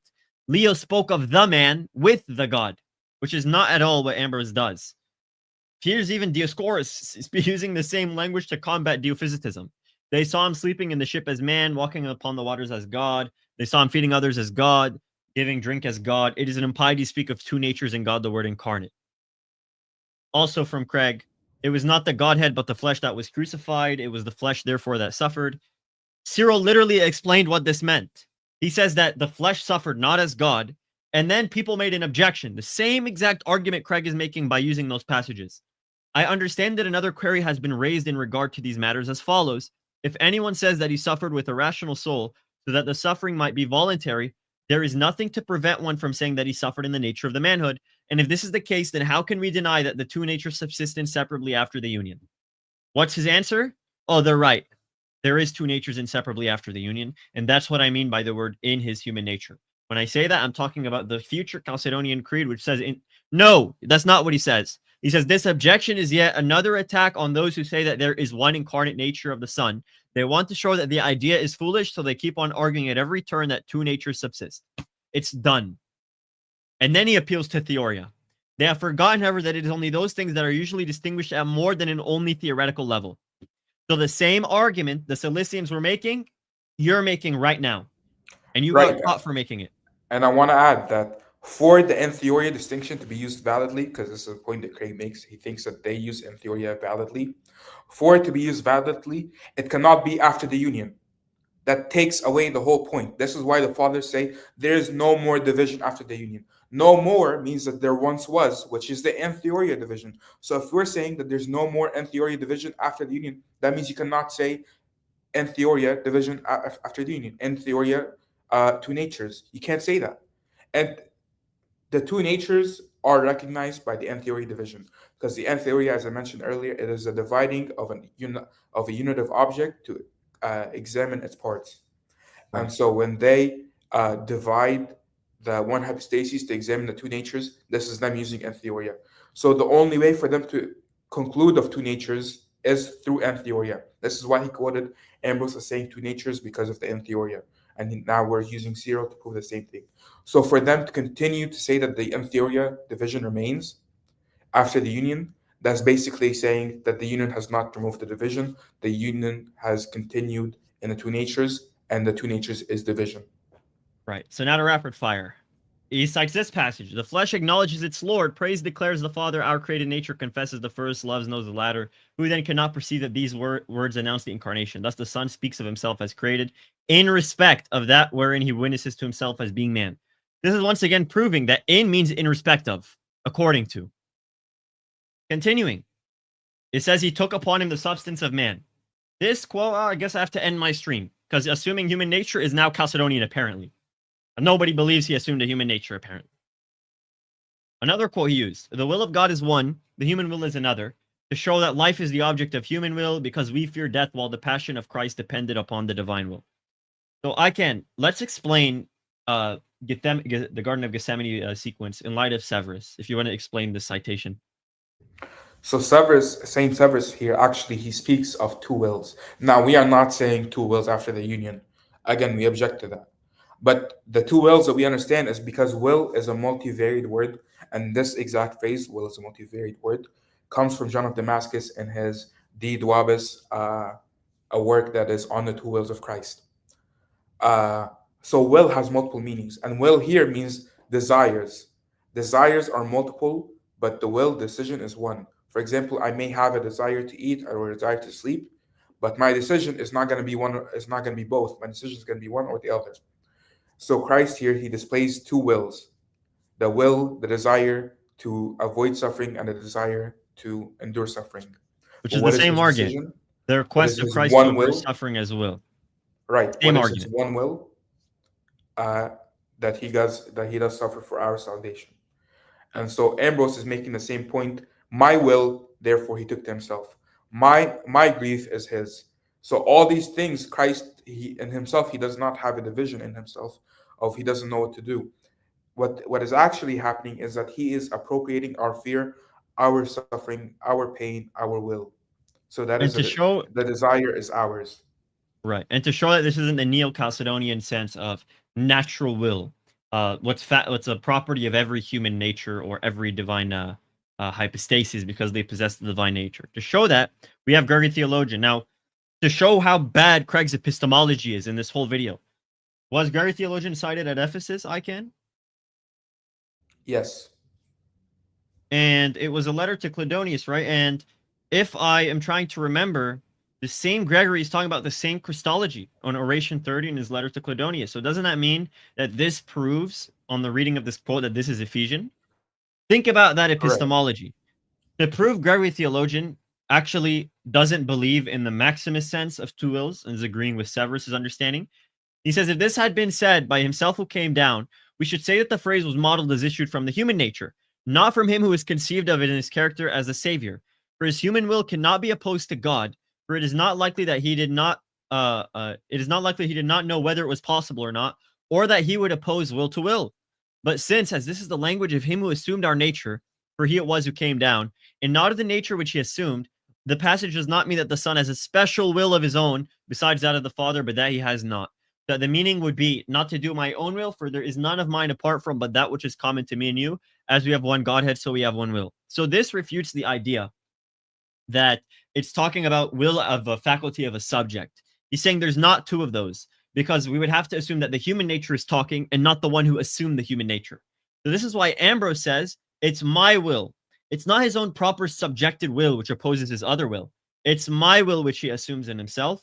And this differs from the Douthelitism that we find in the Sixth Council and onwards. And now let's continue with the statement in that he keeps appealing to. We already covered this. In child, in the Son, a man is made in it, in the body, in power, in each, in both, in both. This means according to, which helps us understand the future passages that he cites. He's also man, God by virtue of his divinity. So now in is substituted by virtue or respect of. Even his own translations are starting to appeal to this, which as miaphysites we acknowledge in our Mariological system, our incarnational model.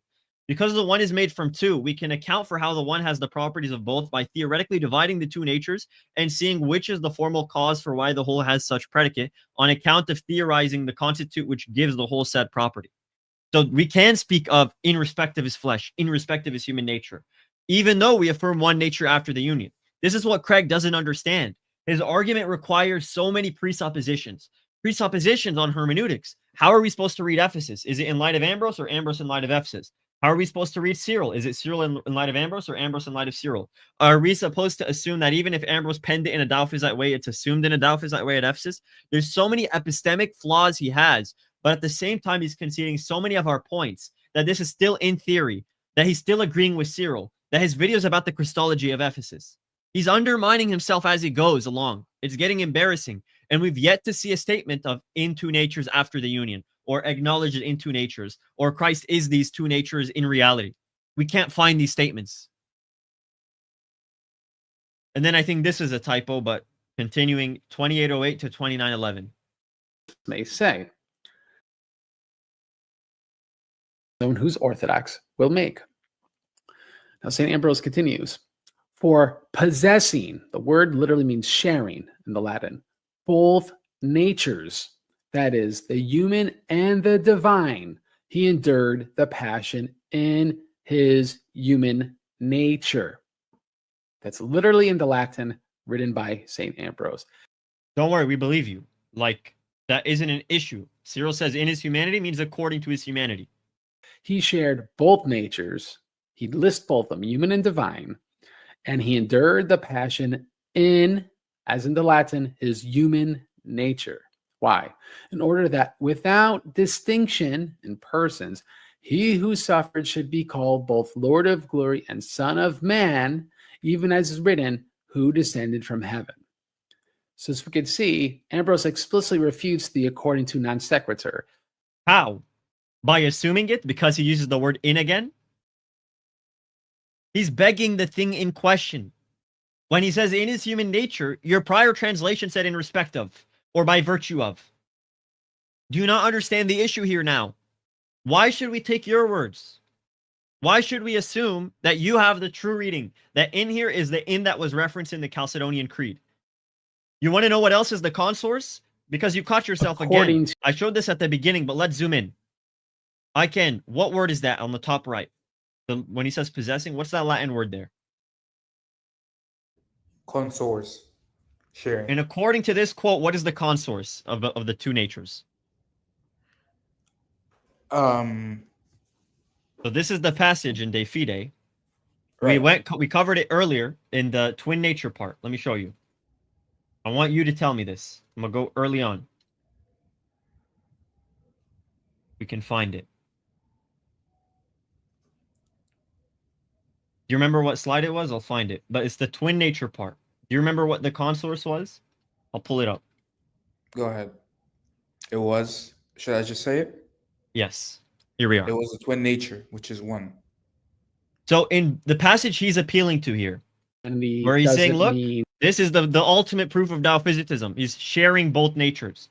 If you look at what Ambrose says, that's sharing both natures, what is it? It's a twin nature, which is one. It's the one nature which possesses the both natures which you consider are in theory. You see why your case isn't starting to add up anymore? It's getting ridiculous, to be honest. Here we are. Let's continue. So another quote. It was due to his humanity. This proves the next quote on your screen. Literally his human nature. It was due to. That's how your translation renders it. Because of his human nature. Per naturam. So now do you see how in is used in Ambrose? It's according to. It's the formal cause, which we recognize in theory.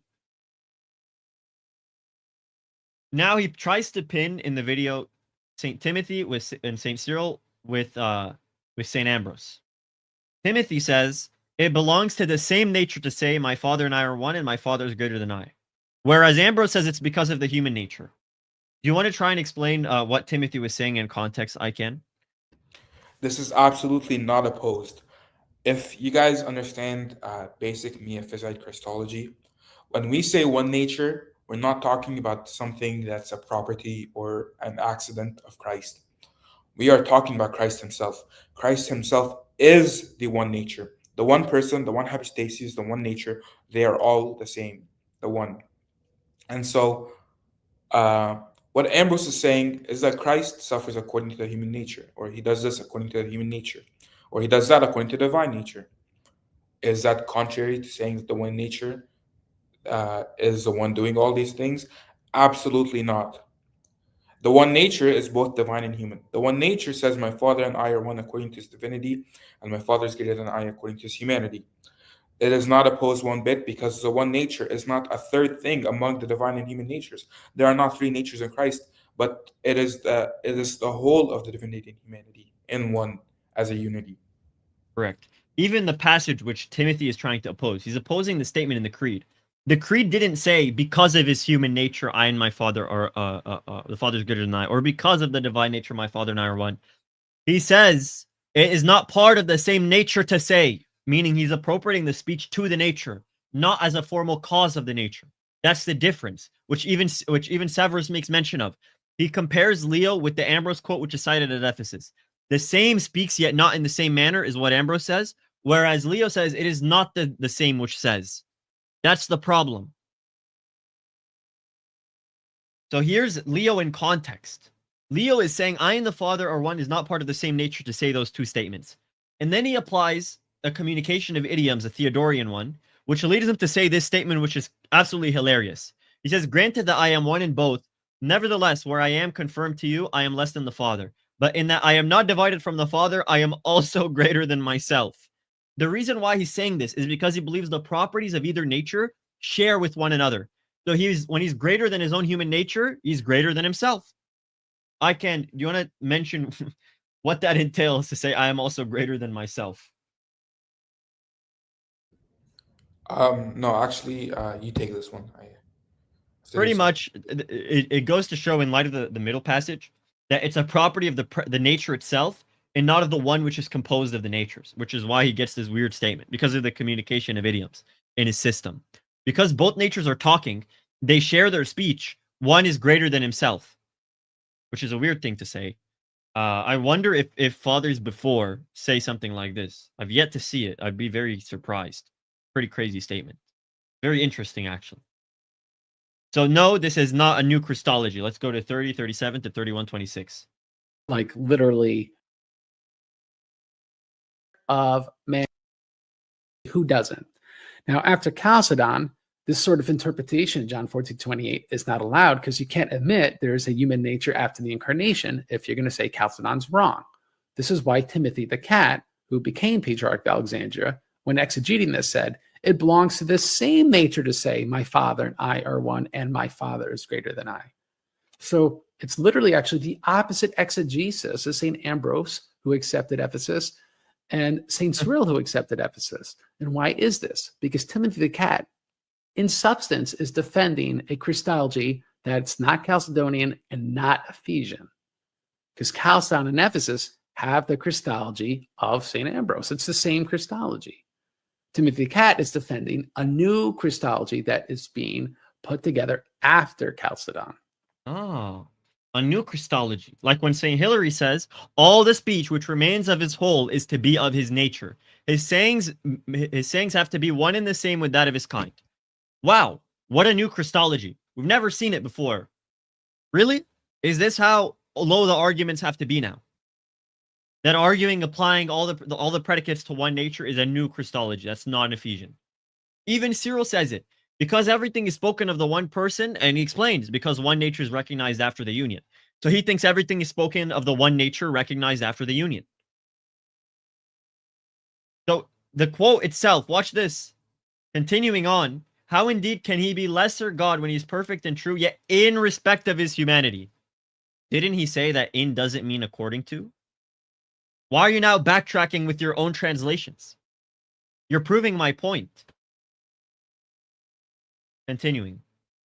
This is a crazy statement. I have to play this out. 31:53 to 32:32. Wait, he's going to rest his case on this. Before we continue, unfortunately, I do have to leave now because I do have classes and stuff. But honestly, this was a pleasure. It was such a blessing. Guys, everybody pray for me. Without your prayers, I would not be doing any of this, because honestly, it is a blessing that I get from serving you guys and providing the information that we have to you guys. This is what, like, the only blessing that really keeps me, is such importance to me. Again, Agen, go on without me. I'm sure it'll be great. Thank God and thank you for this awesome show, and I'm happy to be on. Thank you, Agen. Thank you for coming on, guys. You guys don't understand. iKan had to make a time where he really couldn't to come sit with us for the first I think we're like 80% done with the stream. There's nothing crazy after this, but thank you so much for coming on, iKan. We hope to see you again. All right, let's continue to 31:53. Thank you, everybody. Goodbye. To 32:32. Now we'll continue with Father is not Nestorian language in Latin theology.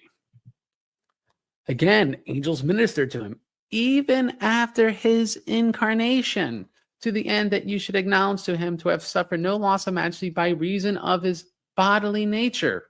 For God, I want to point out here, by reason of his bodily nature, your own translation shows in his human nature means according to. But let's focus on the even after his incarnation part. So this is his big argument now. This is the big passage he's going to prove his case. God cannot submit to any loss of himself, while that which he has taken of the Virgin neither adds to nor takes away from his divine power. So after his incarnation, he was served by reason of his bodily nature. This is human nature after the incarnation. This is exactly what is taught by Chalcedon. This is in St. Ambrose. This is the meaning behind the passage quoted in Ephesus. Ah, if only that was in the text. Because right now we have the exact same text and the Latin doesn't say that. I kid you not. Really? We have to play these games now of saying things that are in the text that aren't? Here's the Latin. Deneke et incarne constituco angeli ministrabant. Sorry for my poor pronunciation. After and incarnation are not in here. Even when constituted in flesh, meaning according to the flesh, you may recognize that by the nature of his body he was diminished. So no, it doesn't say after the incarnation, let alone after the union. Here's where you're resting your big case, it's gone. Like that. Reduced to the dust. Continuing. 270 in Defeated 2.70, he says, equal therefore is the Son in the form of God, inferior. Oh, how do I fix my? Here we go. How could the same nature, the divine, be both lower and equal? And how, if the Son be inferior, can he do the same things in like manner as the Father does? How indeed can there be sameness of operation with diversity of power? Can the inferior ever work such effects as the greater? If you read Ambrose, the statement he uses in De Fide Book 5, the very similar statement, he uses per naturam, by nature. So it's the same point I've been making. What is the formal cause for these predicates? We've never said it was one nature. The formal cause for the divine properties is the divine nature. The formal cause for the human properties is the human nature. He doesn't have the properties by or per one nature. We've never believed that. We believe that there must be a plurality that accounts for the diverse properties, with the duality abolishing in the union. So once again, poor proof text. In 271, admit therefore that Christ, as touching his Godhead, cannot be called inferior to the Father by imputing human operations, and Craig's arguing that now this is Tao energism, Tao Deltism, which this isn't the case. Once again, he already conceded this is in theory. He himself said it. And we also find him speaking of a new operation, a divine human one, of resurrecting himself. There was a kind of new operation where he was dead, but his power operated from heaven. Now here's another place that he cited. In each there speaks one and the same Son of God. Each nature is present in him. And guess what? The Latin doesn't have the word present. This is another quote. This is the second quote where he built his whole argument off of. By the end in his conclusion, you'll see. It was this quote and the one before. It was this quote and this quote. This is what he's relying on. The Latin doesn't say what he thinks it's saying. So now he's relying on mistranslations. It doesn't say they're present in him. It just says they're in him, which we already showed in St. Cyril. That means that they're in theory when he says there's two natures in the man, but the two are no longer two.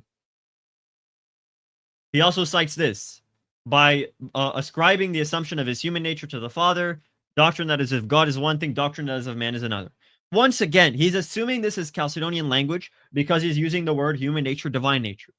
Like, it's getting so repetitive. I don't know what new thing to say. It's the same repetitive quotes. We haven't seen anything clear yet. He then says, why should we take human nature upon him to suffer himself to be tempted under the conditions of my nature? Once again, it's according to his human nature. So when he says in the human nature, it means the same thing. Another passage he cited. What is he who is at once the Most High and man? What but the mediator between God and man, the man Christ Jesus? He gives as the Most High, he prays as man. The one is the office of the Creator, the other of a Redeemer. The gifts as distinct as they may, yet the giver is one. Nothing special about that. As man and as God language is used even by Saint Dioscorus. How are we nearing the Chalcedonian Creed by any of this language? And then here's the next passage he uses. He says, distinguish the two natures. The flesh has need of help. The Godhead has no need. And here's the Latin. Therefore, here too you must distinguish the natures. Ergo et hic distingue naturas.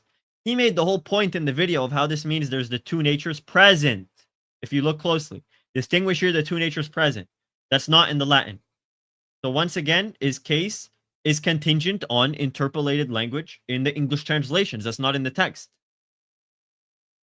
And then how do we distinguish? Because the twofold substance is what preserves that allows us to understand the divinity and the flesh. So now let's go 38 to 40, 10.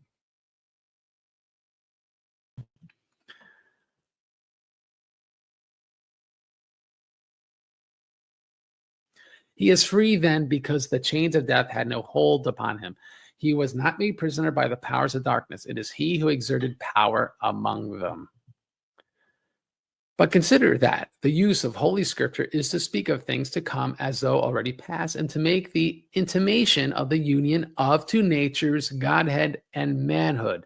Now, this is what actually says in Latin, and to signify the twin substance in Christ, divine and human.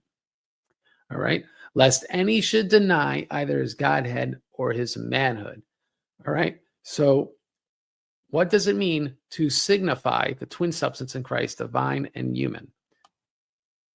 Here, signify actually has a different meaning than what we were covering earlier, because if you read paragraph 60, 61, 62, St. Ambrose starts giving passages of scripture that signify either the human nature or signify the divine nature. So signify has to do with the passage of scripture signifying what nature is being spoken of here.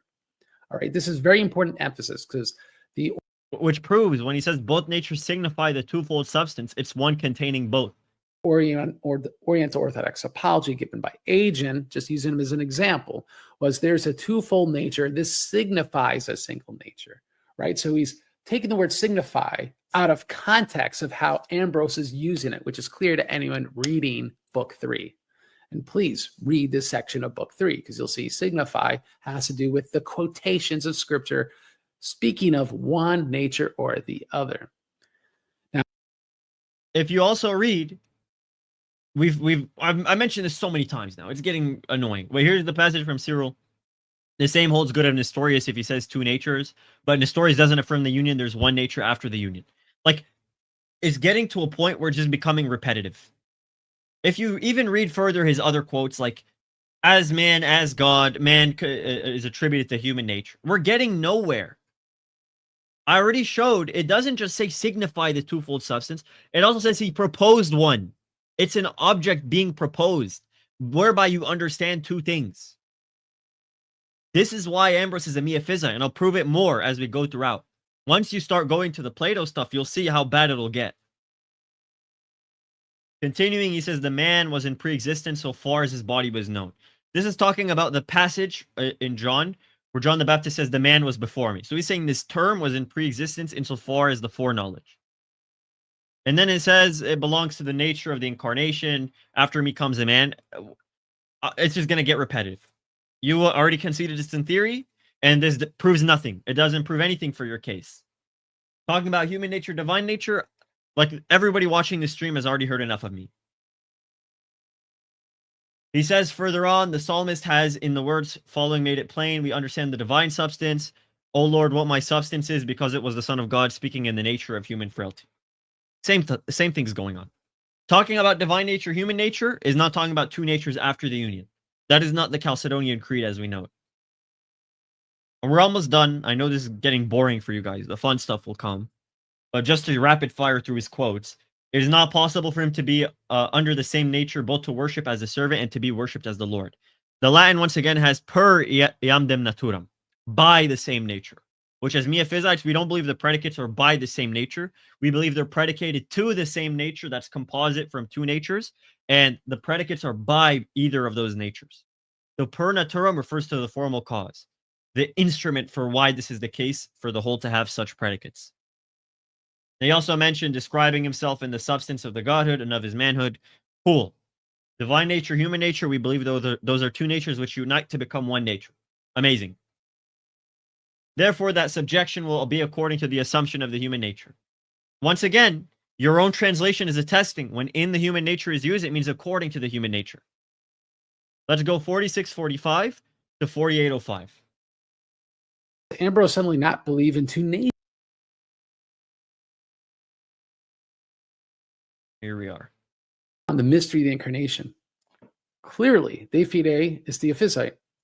Clearly, But guys. as we saw, the Oriental Orthodox apologist here, Agen, wanted to recontextualize its diaphysitism in light of a different book on the mystery incarnation, and not without any justification. I mean, it is Ambrose writing on the incarnation. At least it helps us contextualize things. So you would think 5 books of De Fide would be pretty good at that. But we have a whole other book which helps us. Another straw man. I'm not contextualizing one book in another. I'm contextualizing De Fide because he says the divinity and humanity are grounded in the twofold nature. To prove the exegesis that twofold nature means one nature, I appeal to another book where he says it explicitly. He says On the Incarnation, the mystery of the Incarnation, that the twofold nature is one. So when you see twofold substance, twofold nature in De Fide, you think of it as a single referent. That's the argument. Don't strawman me. I'm not running to another book. It's within the same context where Ambrose says in De Fide at least 3 separate times, there's a twofold substance that preserves the divinity and the humanity. Yes. And this is the passage he quotes. The holy prophet David describes the giant because of that twofold and twin nature, which is one and a share of divinity and body. All right. So the idea is that a twofold and twin nature, singular, means one nature. Therefore, St. Ambrose believes in one nature after the incarnation, not 2 natures. This recontextualization, as we're going to see as we go through the entirety of the incarnation, is unjustified because on the mystery of the incarnation is a diaphysite work specifically made to address Apollinarian error, which was a one nature Christology, not the same by. No, actually, Apollinarian error did affirm 2 natures with a consubstantiality between them. That's what they affirm. Read Epistle 102 of St. Gregory Theologian, and you'll see this. The way as monophysitism. So there's one sense where Apollinarians affirm one nature, another sense where they affirm 2 subsisting things after the union as well, to make that clear. After Chalcedon. But it was the only one nature Christology that existed in the day, which is what St. Ambrose was responding to. Incorrect. We showed the Arians also affirming one nature. So also in 5318, he makes the same statement. Oh, clearly it's diaphysite. Let's go to 5318. Now, just to divinity, then they are preferred to it. Now, St. Ambrose, in listing those heresies in order, lists the Apollinarians first. Why? Because this book is against them. Then he lists these secondary heresies.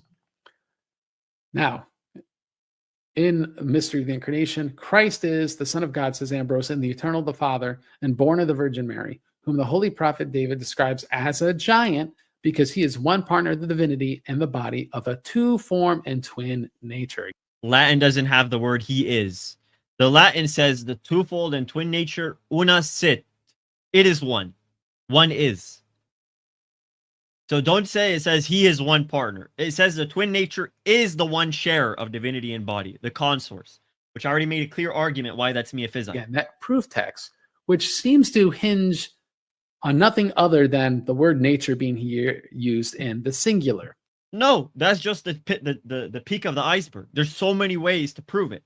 That's just the tip of it. So by formis Germanicae naturale. I don't know how to pronounce Latin well, but there it is on screen, and you could pronounce it yourself. Does Ambrose believe in a literal singular nature that is biformed, I suppose, according to Agen, or is it an expression of a person with 2 natures? Which helps his polemic against Apollinaris. It's an obvious question, right? That's the context of this whole book. Apollinaris actually used the term that Christ is one nature. So, you know what would help? Is showing that this one nature is twin and biformis and Geminicae, meaning it's a compound, especially appealing to a giant. I'll mention why that's the case. When he says giant of twin nature, that's on purpose. It's not like a mistranslation or a nickname or something. You'll see why this is so important against the Apollinarians. Would this help, this terminology, if it meant one nature, help in his polemic against Apollinaris? Well, clearly it wouldn't. So that would inveigh against that interpretation. But what kind of makes things a little more complicated is if you were to take these words in Latin and run them in a Latin database, these exact words next to each other only exist in Ambrose. So then how do you interpret them? How do you know what other people meant by them? Now, we see what Agen did. He took similar terminology, not the exact same, but it means the same thing. I don't disagree with that. That Prudentius uses similar terminology. But Prudentius isn't very helpful for us in exacting meaning, because Prudentius is kind of vague. It's a says who? Yeah, right. He's vague. You want to read what's vague about it? So here's Ambrose. In the Latin, even Migni puts a comma after una sit, separate it from the consors. The Gemini K natura is una sit. If you zoom in at that red, there's a comma there in Lombard citation. This is why it's talking about one nature, because he says it is. He says the nature is an una sit. It is one. A share of divinity and body, which is two things. And then he says both are one. Here it is again. A giant, the twofold and twin nature, is one. And we'll get, I don't want to get ahead of myself. Let's keep listening to Craig. He just says, you know, pretty much a twin nature, and he doesn't really get into details. So that doesn't really help us recontextualize what this means here in a whole book about two natures, if this means singular nature all of a sudden. You couldn't just go from some vague passage of Prudentius and say, well, it's singular there, and it's singular here, and singular just means singular.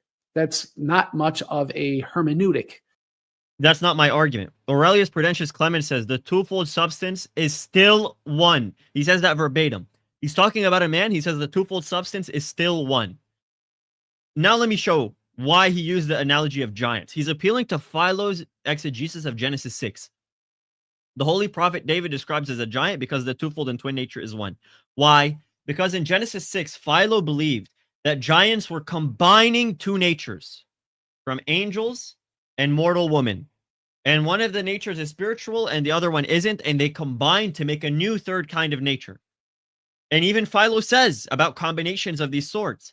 In general, whoever at one and the same time equally considers two divided parts which have been brought together in one place will find that both constitute one nature, miaphysis.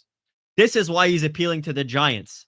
The giants are a combination of two things making a new third type of thing, which if taken literally would make Ambrose not even miaphysite, make him a monophysite. That's how insane this appeal is, when he says the prophet David describes him as a giant. That's how crazy it is. The fact you can even get away with this and read this as two natures is insane to me. To prove it further, Lactantius talks about the same giant thing. And he says, because they were neither angels nor men, but had a mixed nature. That's why nature is being used in the singular, and it's why Ambrose says it's an una sit. That's why. Because it's an analogy of a tertium quid, composed of two things, a combination of two different natures. Even J. Warren Smith makes this argument. Ambrose uses the terms flesh or body to refer to human nature as a whole, yet Christ is of a double form or twin nature. Ambrose is speaking of Christ's twofold nature, using the genitive singular naturae, not plural naturarum. Ambrose repeats the description of the incarnation as a union that consists of a twofold nature in his Christmas hymn. And then he continues in this metaphor taken from Psalm 18:6. Ambrose draws upon Philo's account of the giants from Genesis 6:4 as the offspring of the sons of God and the daughters of men. Giants possessed a compound nature, angelic and human. That's what he's appealing to. That's the context of this giant analogy. Now let's go 54:13 to 55:33. I think we're already covering. We have to go to clear examples of similar terminology being used in Latin theology to see what it means.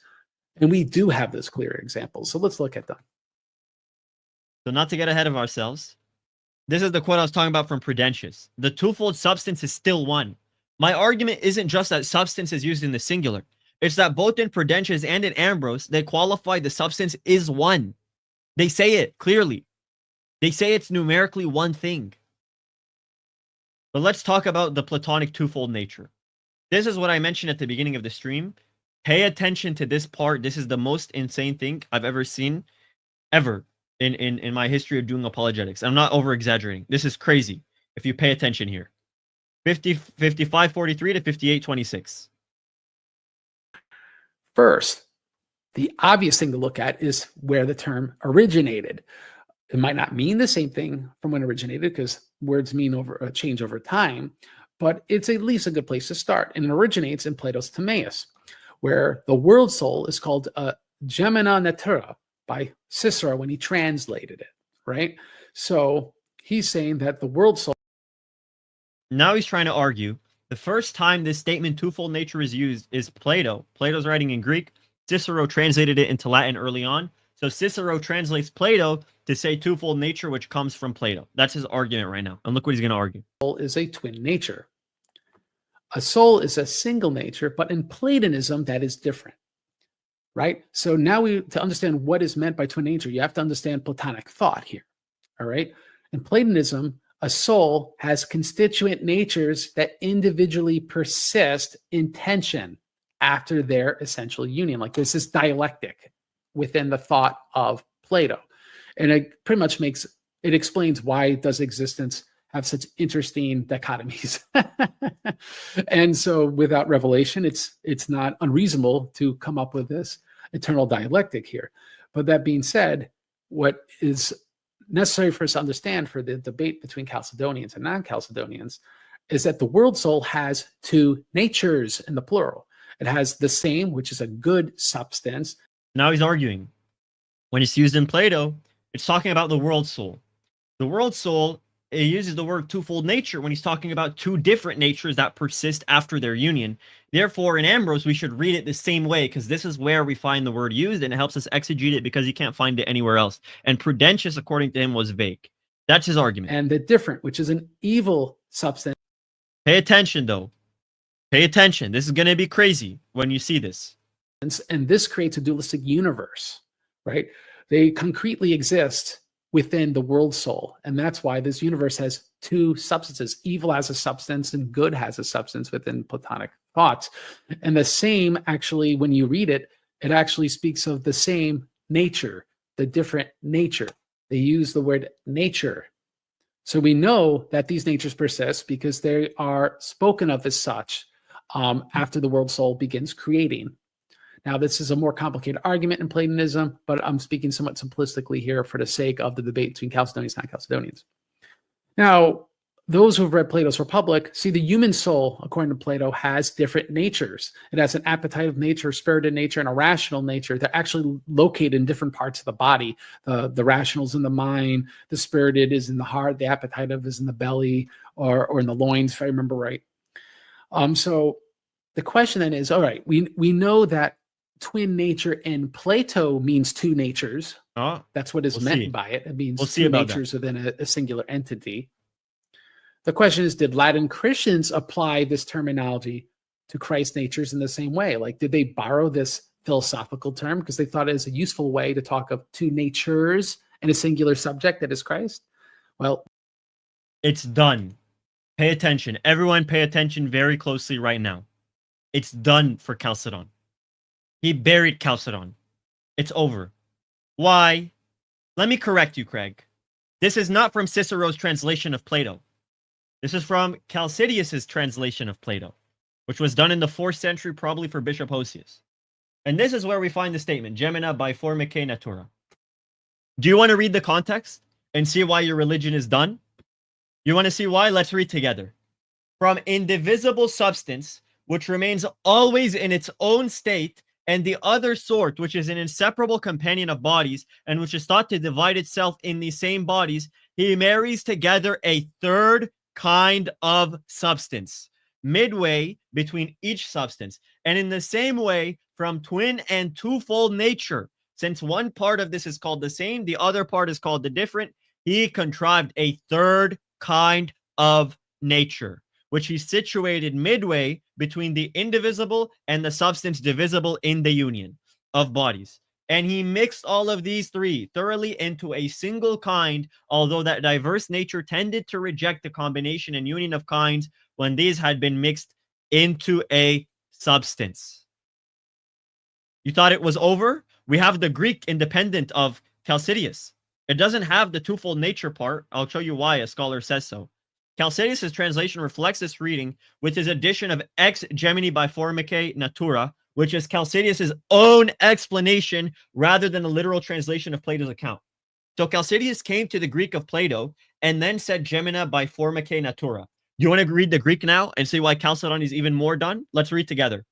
Of the indivisible substance, which always remains the same, and of the divisible substance that comes to be in bodies, he compounded a third kind of substance from both in the middle between them. Of the nature of the same and of the nature of the other, he likewise constituted a mixture in the middle. between what is indivisible and what is divisible in bodies. And having taken these three, he blended them into one. Are you kidding me? The one place you can find this word outside of Ambrose. You were wrong about thinking it belonged to Plato through Cicero, because it's not. It's a 4th century interpolation into the text by Chalcedon, interpreting the Greek I just showed you. The Greek I just showed you is talking about two things making a third thing, a tertium quid nature, a third nature from out of two natures, a monophysite nature in the world form. And it's not even talking about the soul world itself. It's talking about two constituents of the soul world which make a third thing. And then they all combine into one. That bottom part in Chalcedon isn't in the Greek when it says mixed into a substance. Plato doesn't have that there. But regardless, the ex gemina by formicae natura that Chalcedon wanted to interpolate into the text to explain Plato was explaining where two natures become one. Are you kidding me? Are you serious? You took us here to do this? The one place you could, I don't even know what to say. The one place you could find of this statement is a place where two natures are becoming one nature. Really. What do I say? If I didn't call you dishonest then, I really should now. But out of true love, the reason I took my time to make this isn't just for the viewers, it's also for you. Out of true love and reverence for Ambrose, something which I didn't see from you, you got to be careful with your facts. Because not only did you make a blatant fact confusing Cicero and Chalcedon, the very passage you're appealing to, which comes from Chalcedon's exegesis, is exegeting a text where two natures become one. So now your whole case of trying to connect Plato, because this has nothing to do with Plato, it has to do with the 4th century translation with an interpolated passage of Plato, your whole argument now buried itself. Because the context is two natures becoming one nature. That's where gemina by formicae natura was used, in the context of a midway substance from two. Wow. And to make it worse, if that wasn't bad enough for you, because I already showed you how Ambrose is appealing to Philo, not Plato. You know what Chalcedon was appealing to? The sources used by Chalcedon are a vexed question, although he mentions Pneumonius and Philo of Alexandria by name. It's done. Game over. I'm sorry for your loss. And to show, like, this language is even used by the Latin authors, because you mentioned them, not me. So that bearing a substance midway between God and man, he could, as it were, lead our fragile and weak human nature by hand toward immortality. And he blended from both natures. There we go. It doesn't look good on you now, does it? Really doesn't. Let's continue. 58:26, 1 hour 29. And we're almost done. Pope object that is Christ? Well, let's see. Pope Leo uses the term in Sermon 46. Therefore, in Christ, there is one person in dual form. All right, so we're going to see that the word form is often used like nature here. And the Son of God and the same Son of Man, one Lord. Continue. Justinian writes, nor did they admit that the union was made in the single subsistence, hypostasis, in a double nature. So we have two Chalcedonians using this terminology, speaking, which obviously they mean by it, two natures. That's Yeah, you know why? Because they're Chalcedonian. What do you think? I've had these quotes saved for the past year before you ever got your hands on it. The first time twofold substance is used in this way is from Augustine and the Chalcedonians afterward, never prior. Prior, the one example you showed me was Chalcedon citing Plato and adding his own meaning into the text, a text which is not in Plato. He added it to explain a passage where Plato talks about two constituent elements of the world form uniting together to make a third constituent element which altogether compose the world form. So it wasn't talking about the world form itself. It's talking about two things within the world form which compose one mixed third in between nature. That's the one example. The other example is Aurelius, which I showed you. You said it was vague. It's just using substance in the singular. It isn't. He says the twofold substance is one, numerically one.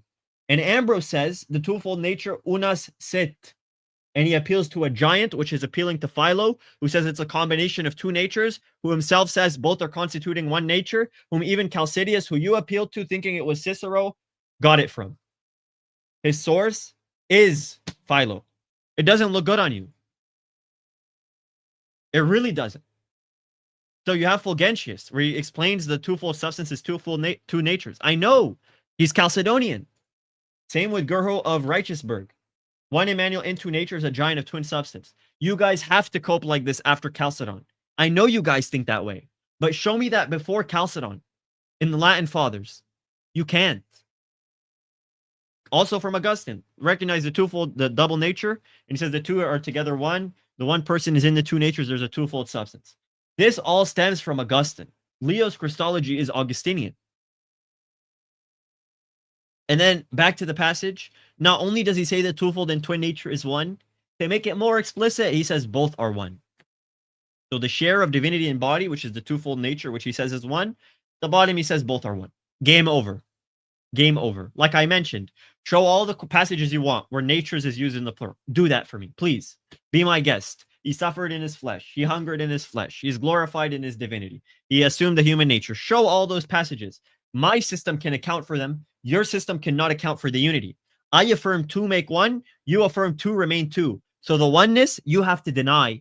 The duality, I could affirm because the duality is abolished in the union, but not prior to our conception of it. Game over. Now let's go to his conclusion. Last slide. 11140 to 11502. Let's continue.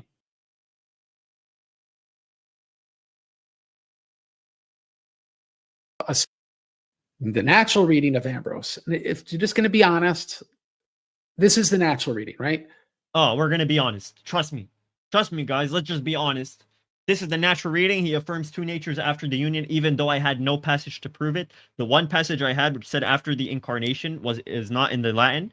And the other passage where it says that the two natures were present was also not in the Latin, both of which you put on the screen here without double checking. But it's a clear reading, I guess. You're right. Makes sense. We'll take your word. The historical and linguistic context also agrees. He's a miaphysite. He's clearly a miaphysite. Trust me, bro. It's gonna take a lot of king's horses and king's men to try to say he's not a miaphysite, and it's still just not going to work because he's just so clearly because you said so. Because you said so. Ambrose distinguishes, right? This quote from him, between two natures. He says two natures present in wrong Christ after his incarnation. Also wrong. Both of those were not in the Latin. The only thing that you got right out of those three statements was the distinguishing part. To quote Ambrose, and he rejects one nature. My challenge would be to... He doesn't reject one nature. He rejects of one nature, like I showed, and says the Arians are more tolerable, even though he knows the Arians affirmed one nature after the incarnation. So when it says that he is somehow not in agreement with Chalcedon, how could Ambrose have been any clearer? You want me to tell you? It's almost as if you guys wrote a creed to give the criteria.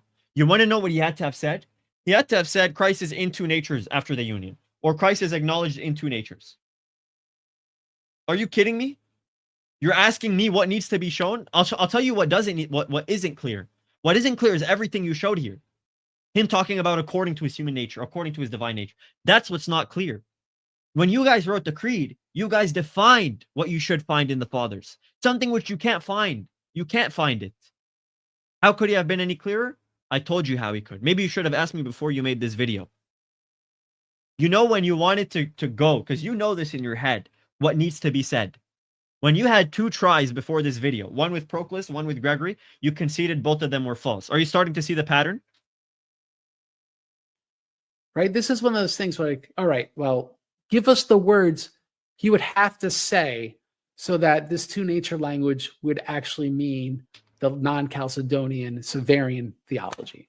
Okay. Christ is in two natures after the union. Christ is acknowledged in two natures. Right? And then you could pose those words, and then we could assess whether it's even realistic Ambrose could have ever spoke. Tell me, if it's not realistic, then your creed it sucks. Believe it or not. I dare you to say that. Oh, it's not realistic, I'd find that phrase. Then why is it in your creed? Why would you write a creed on that? If that's the standard of orthodoxy and you can't find it.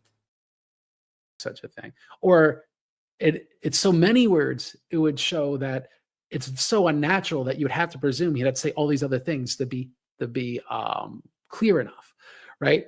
I don't see how he could be any clearer to be Chalcedonian, right? I can see how. Whether you can see how, I don't care. How much more do you want him to state? I told you. To show that he believes in two natures after the incarnation that are concrete, that are real, that are in theory in a singular person, right? We could see them separately in theory because there's only one person to look at here. Aquinas contorted Dionysius' meaning, right? We know people could do it, right? He said, soul fountain. And why should I trust you? How do I know you're not doing it right now? Have you ever thought of that? Maybe you're not infallible, Craig. Maybe we have to test our claims. Of deity meant there's more than one soul fountain, right? Soul can mean more than one, was his argument. But let's not do the same to Ambrose, right? We know better than this. We should. So, Ephesus decree dogmatizes Ambrose. The doctrinal debate is over. All we have, by the way, is Ephesus citing that one passage from Ambrose. So even if my whole video is a hoax, that doesn't mean what you think it means. Write a syllogism for it. You wouldn't have any valid inference rule to make that follow. We don't have to argue against Chalcedon. Reconciliation needs to deal with other issues. We got to be talking about saint canonizations. We have to be talking. Yeah, because you don't want to talk about any of the other things that we talked about in the debate, which really made your position look bad.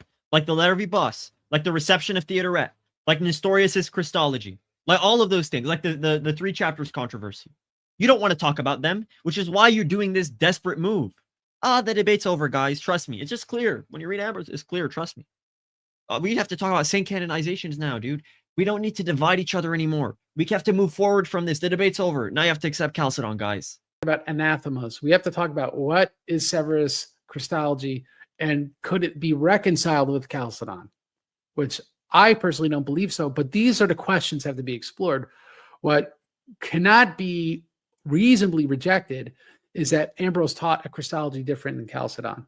He did. And that thereby Ephesus taught a Christology different than Chalcedon. And that being the case, that Chalcedon's Christology is correct and thereby was wrong that a very small fraction of bishops, for example, there wasn't even 3 bishops in Egypt that rejected Chalcedon.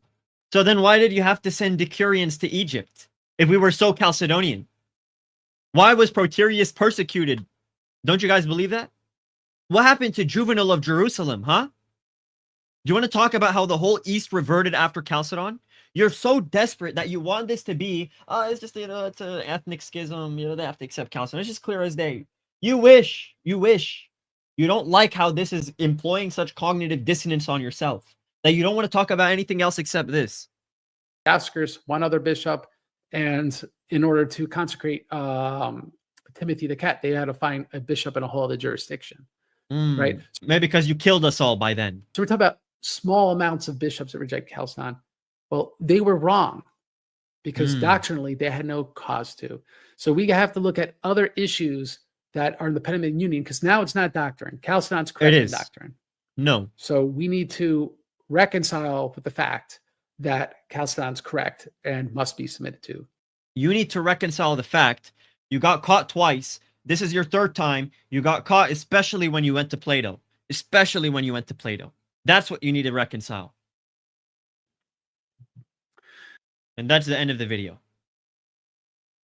Like, this is I don't know how to think of this. Like, it gets to a point where I just need someone to respond to all our other arguments. Everything we've showed, Acacius, Theodotus, everything we've cited from Ephesus, everything we've cited from the pre-schism fathers. I just need someone to address this, but nobody's doing it. Instead, we get behavior like this.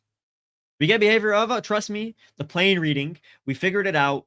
Agen is wrong. He's a polemicist who wants to divide everyone. That's all we're getting so far. Unbelievable. That's about it for the stream. I hope to see if Craig will respond to this. I doubt he will. If he will, I'm going to respond instantaneously.